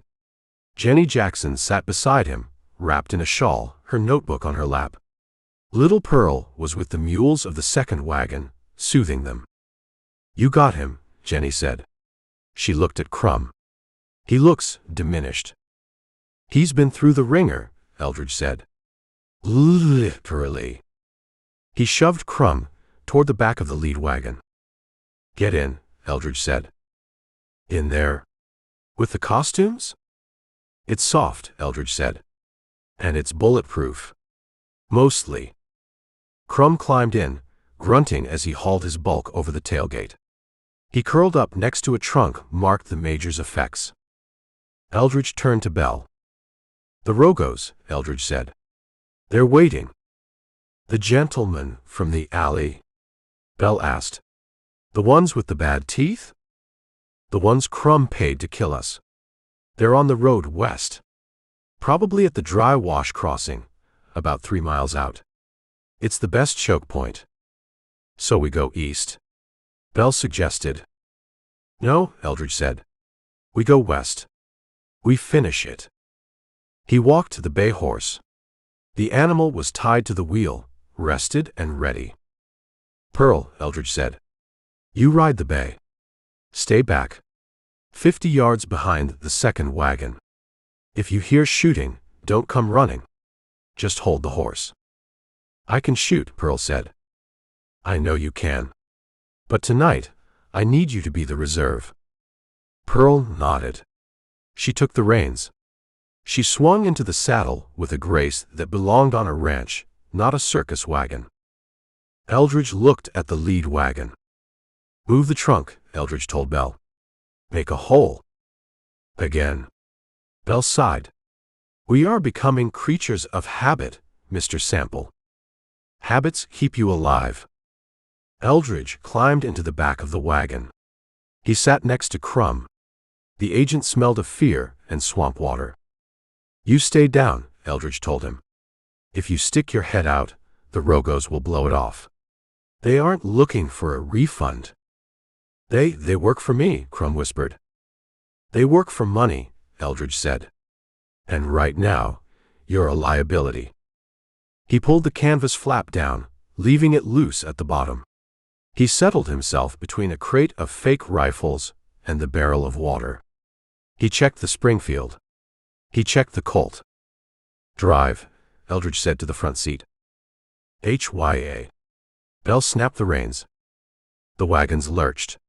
The iron wheels ground against the dirt of the alley. They rolled out onto the main street of the flat. It was late. The saloons were quieting down, the last drunks stumbling home. The wagons moved through the shadows, heading for the edge of town and the open road beyond. Inside the canvas gloom, Crumb was shaking. "They'll kill us," Crumb said. "Scar, he's a psychopath. I saw his eyes." "You hired him," Eldridge said. "I was desperate. Now you're bait. Sit still." The wagon rattled on. The town faded. The silence of the plains took over, broken only by the creak of the springs and the thud of mule hooves. An hour passed. Eldridge felt the change in the road. The wagon tilted forward. They were going downhill. The crossing, Eldridge thought. "Slow down, Professor," Eldridge called out softly. The wagon slowed. "Steady," Eldridge said. "Let them see us. Let them think we're asleep." He peered through the slit in the canvas. Moonlight washed the wash. The brush was thick on either side of the road. Perfect cover. He saw a cigarette arc through the air. A red spark in the dark. There, Eldridge whispered. Halt, a voice roared from the brush. Bell pulled the mules up. Who goes there? We are simple travelers. Get down, old man. It was Scar's voice. Rough. Happy. And the woman. Step down. Two riders emerged from the mesquite. They didn't have masks this time. They didn't think they needed them. They thought they were cleaning up loose ends in the middle of nowhere. Gold Tooth was on the left. Scar was on the right. They held shotguns. Where's the cowboy? Scar asked, looking around. Where's the drifter? He rode on, Jenny said. Her voice was steady, projecting like she was on stage. He quit. Left us. Scar laughed. Smart man. Saved us a bullet. He rode closer to the wagon. He looked at Jenny. Pretty dress, Scar said. Shame to ruin it. He raised the shotgun. Do it, Scar said to Gold Tooth. Burn the wagons. Leave the bodies. Eldridge kicked the canvas. It flew up. Scar looked surprised. He saw the dark shape in the back of the wagon. He saw the rifle barrel. He didn't quit, Eldridge said. He fired. Boom. The Springfield roared in the confined space. The muzzle flash blinded Crumb, who shrieked and covered his ears. The bullet hit Scar in the center of his chest. It lifted him out of the saddle. He flew backward, the shotgun discharging into the sky. He hit the ground dead. Goldtooth spun his horse. It's a trap. He tried to bring his shotgun to bear.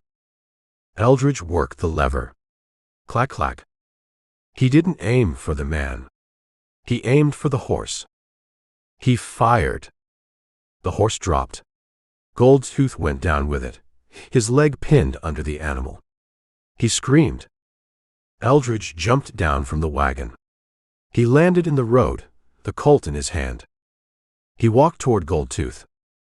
The bandit was scrabbling in the dirt, trying to reach his fallen shotgun. Leave it, Eldridge said. Goldtooth looked up. He saw the face of the man he was supposed to kill. He saw the cold blue eyes. Crumb. Goldtooth yelled. Crumb said you were alone. Crumb is in the wagon, Eldridge said. You want to ask him for a raise? Goldtooth went for his boot knife. Eldridge shot him. 1 round. Center mass. Goldtooth slumped back against the saddle of his dead horse. He looked at the stars. He stopped moving. Silence returned to the wash. Eldridge ejected the shell from his Colt. He reloaded. All clear, Eldridge said. Crumb poked his head out of the canvas. He looked at the bodies. He looked at Eldridge. My God, Crumb whispered. You slaughtered them. I canceled their contract, Eldridge said. He walked to Scar's body. He nudged it with his toe. This is the man you paid, Eldridge said to Crumb. Look at him. Crumb looked away. I didn't mean for this. You meant for exactly this, Eldridge said. You just didn't mean to be here to see it. Jenny climbed down from the seat. She walked over. She had her notebook. She looked at the dead men. She looked at Eldridge. The ambush, she said. The Major's scout anticipated the treachery and lay in wait. Write it down, Eldridge said. But spell the names right. Pearl rode up on the bay horse. She led the animal into the light. She looked at the carnage. You okay? She asked Eldridge. I'm fine, Eldridge said. He took the reins of his horse. But the wagon is getting crowded. He looked at Crumb. Get out here, Percival. Crumb climbed down. He stood in the road, his suit ruined, his plans ashes. What now? Crumb asked. Now we go to Dallas, Eldridge said. You have a date with a federal judge. I can't ride in the wagon with the dead men. We leave the dead men, Eldridge said. Coyotes have to eat too. He mounted the bay. Get back in the wagon, Crumb. And try not to bleed on the costumes. The Major hates stains. They turned the wagons west again. Not back to the fort. West. Toward the railhead that would take them to the court. Eldridge rode point. He listened to the night. Chapter 20. The sun came up on Fort Griffin with a brutal indifference, burning the mist off the clear fork and revealing a town that was already hungover.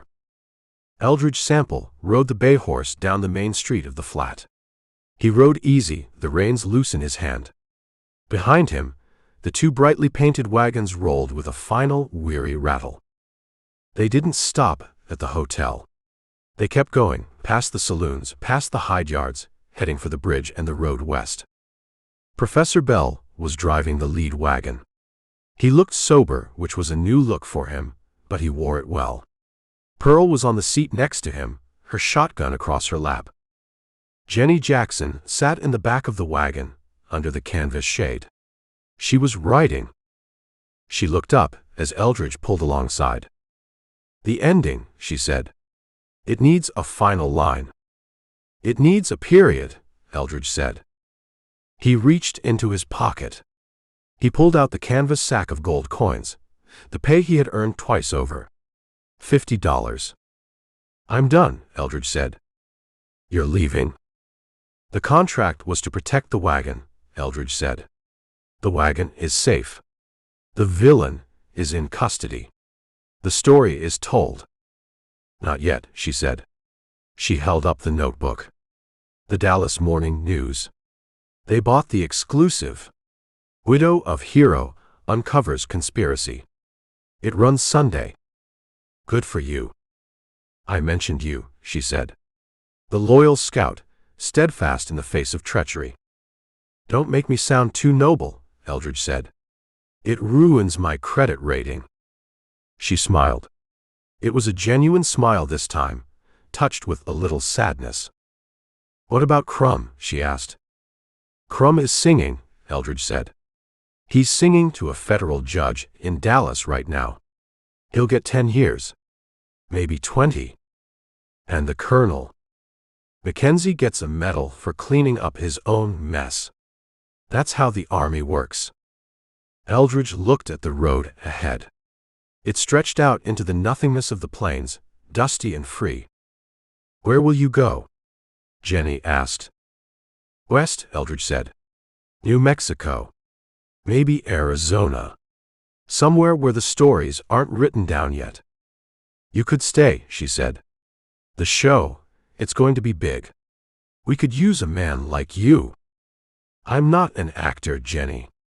I'm just the guy who moves the props. He touched the brim of his hat. Good luck with the Major, Eldridge said. Try not to polish him too much. People might see the cracks. The cracks are where the light gets in, she said. Eldridge turned the bay horse. He kicked it into a trot. He rode away from the wagons. He rode away from the lie that paid the bills. He thought about the dead boy in the wash. He thought about the Henry rifle. He thought about the truth. The truth was messy. It was bloody. It didn't fit in a notebook. But it was his. He reached into his saddlebag. He pulled out the pouch of tobacco he had taken from the dead bandit. No, he bought this pouch. He rolled a cigarette one-handed. He lit it on his pommel. He took a drag. The smoke tasted clean. Show's over, Eldridge whispered to the horse. He rode into the heat, a solitary figure moving against the vast empty sky. The end.